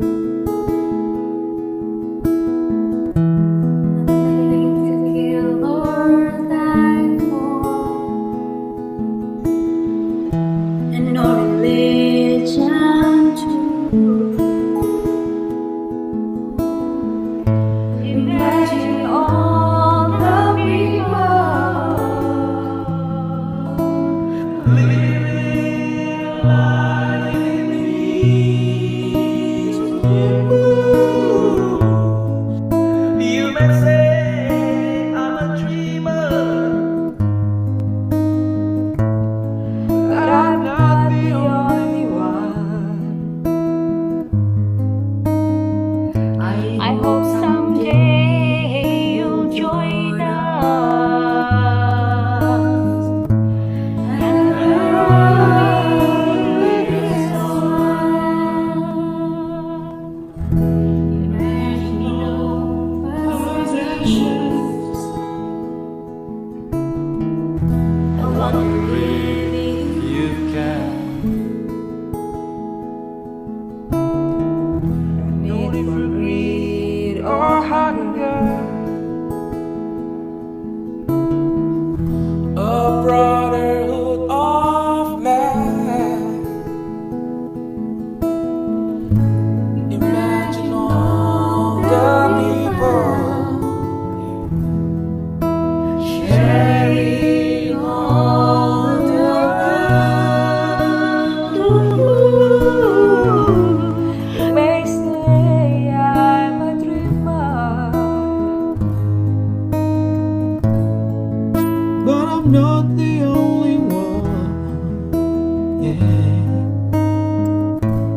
I hope someday you'll join us. And the world is as one.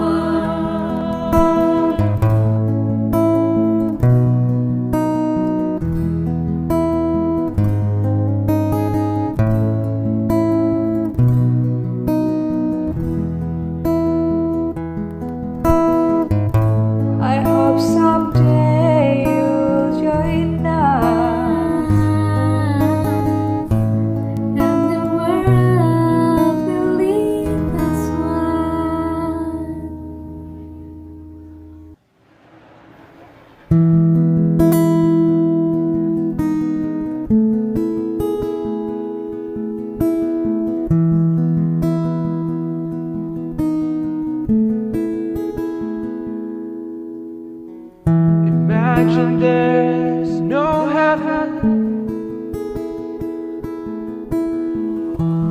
It's easy if you try. No hell below us. Above us only sky. Imagine all the people living for today. Imagine there's no countries. It isn't hard to do. Nothing to kill or die for, and no religion too. Imagine all the people living life in peace. You may say I'm a dreamer, but I'm not the only one. I hope someday you'll join us, and the world is one. Imagine no possessions. I wonder if you can. No need for greed or hunger. A brotherhood of man. Imagine all the people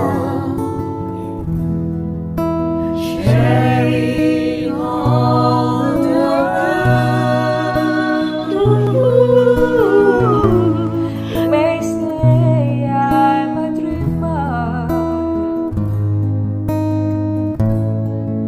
but I'm not the only one. I hope someday you'll join us, and the world is one.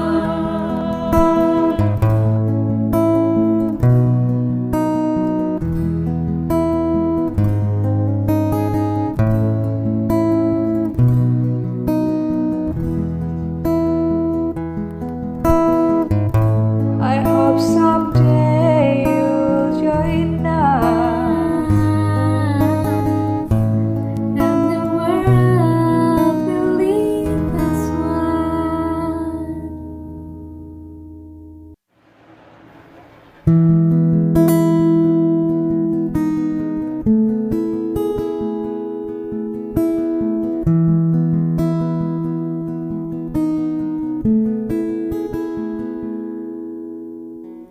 Imagine there's no heaven.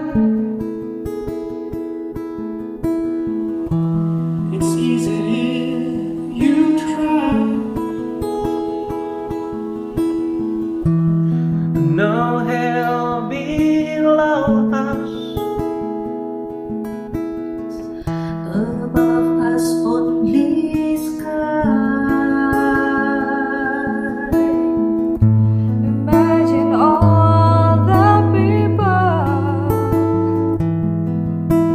living for today.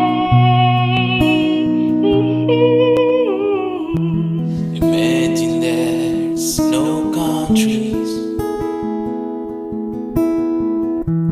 It isn't hard to do. Nothing to kill or die for, and no religion too.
I'm not the only one. Yeah. I hope someday you'll join us. And the world is as one.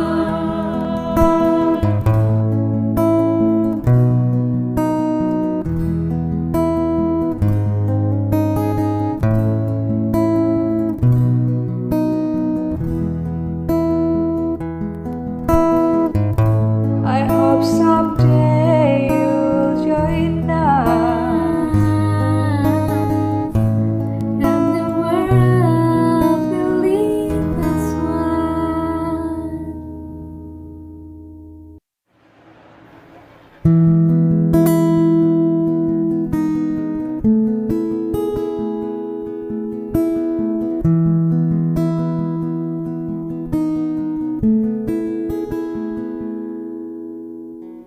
Imagine there's no heaven. It's easy if you try. No hell below us. Above us only sky. Imagine all the people living for today. Imagine there's no countries. It isn't hard to do. Nothing to kill or die for, and no religion too. Imagine all the people living life in peace. You may say I'm a dreamer, but I'm not the only one. I hope someday you'll join us, and the world is one.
countries. It isn't hard to do.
Imagine there's no heaven.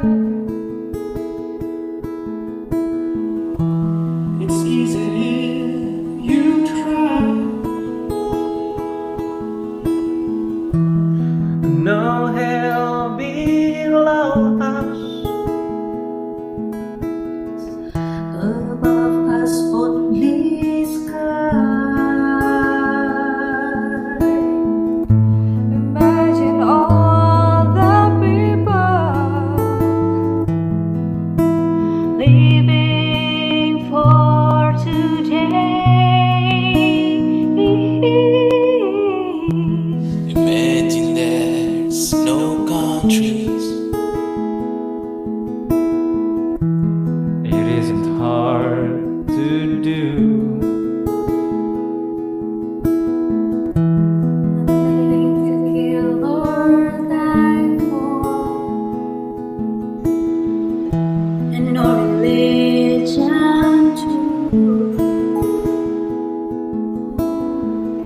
Imagine all the people living life in peace. You may say I'm a dreamer, but I'm not the only one. I hope someday you'll join us. And the world is one.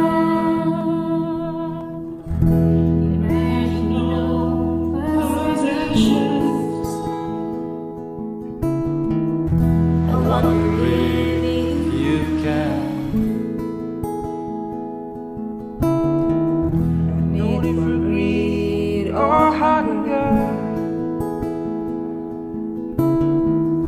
A brotherhood of man. Imagine all the people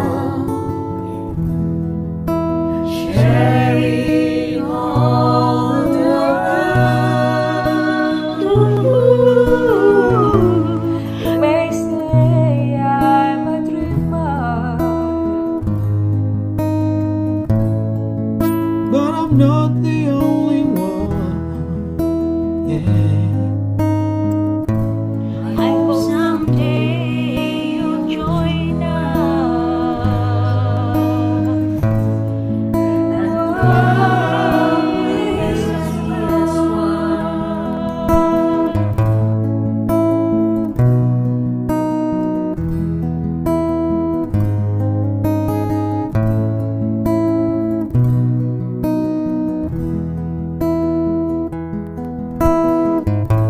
I hope someday you'll join us, and the world will lead us one.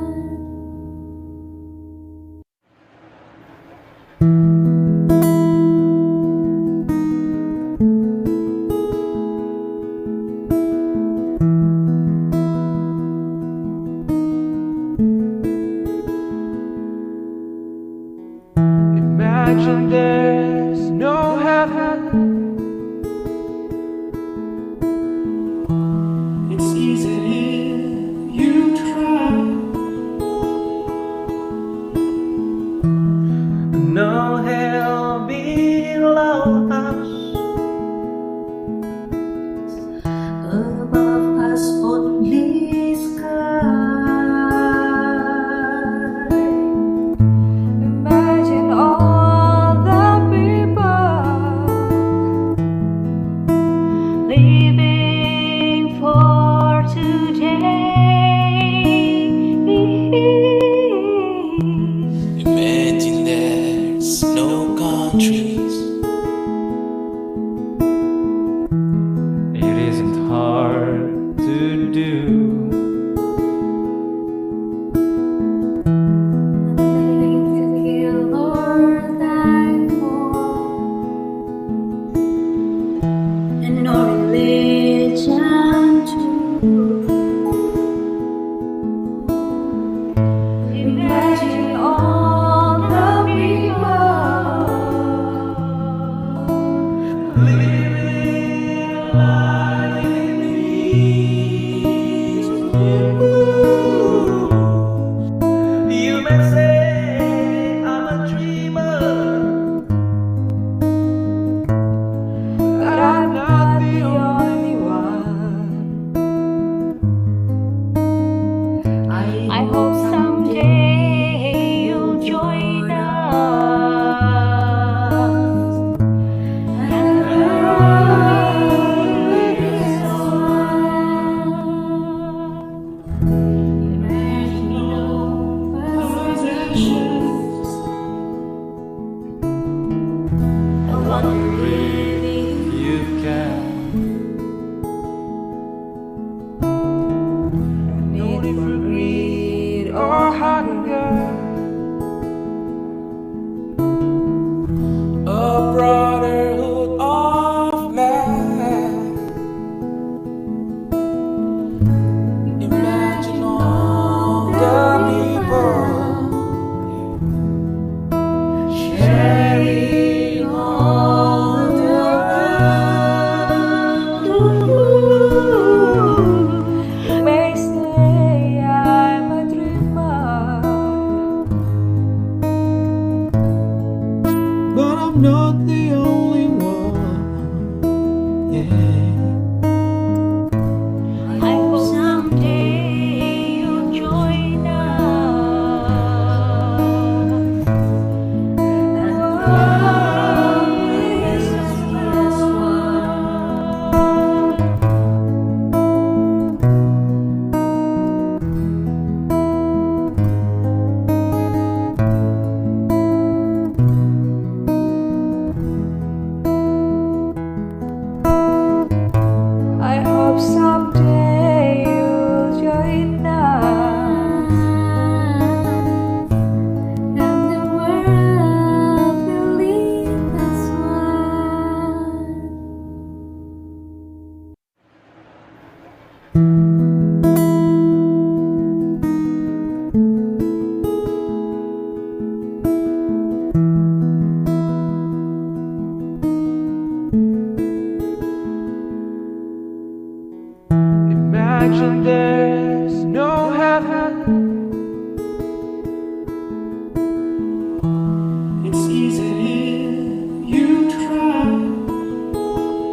I hope someday you'll join us and ride this imagine no possessions. I wonder if you can. No need for greed or hunger. A brotherhood of man.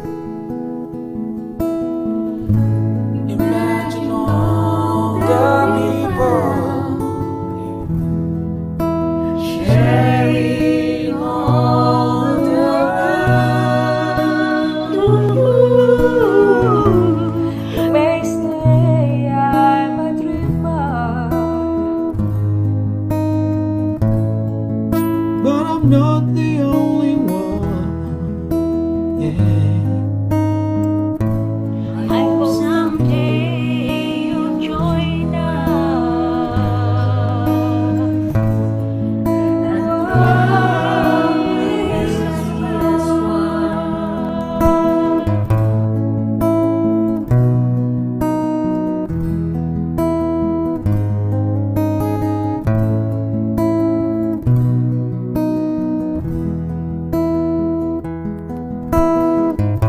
I hope someday you'll join us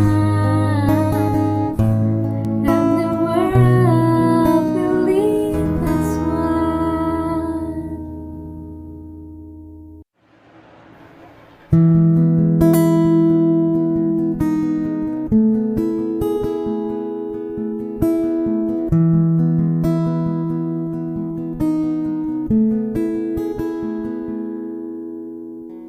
Imagine there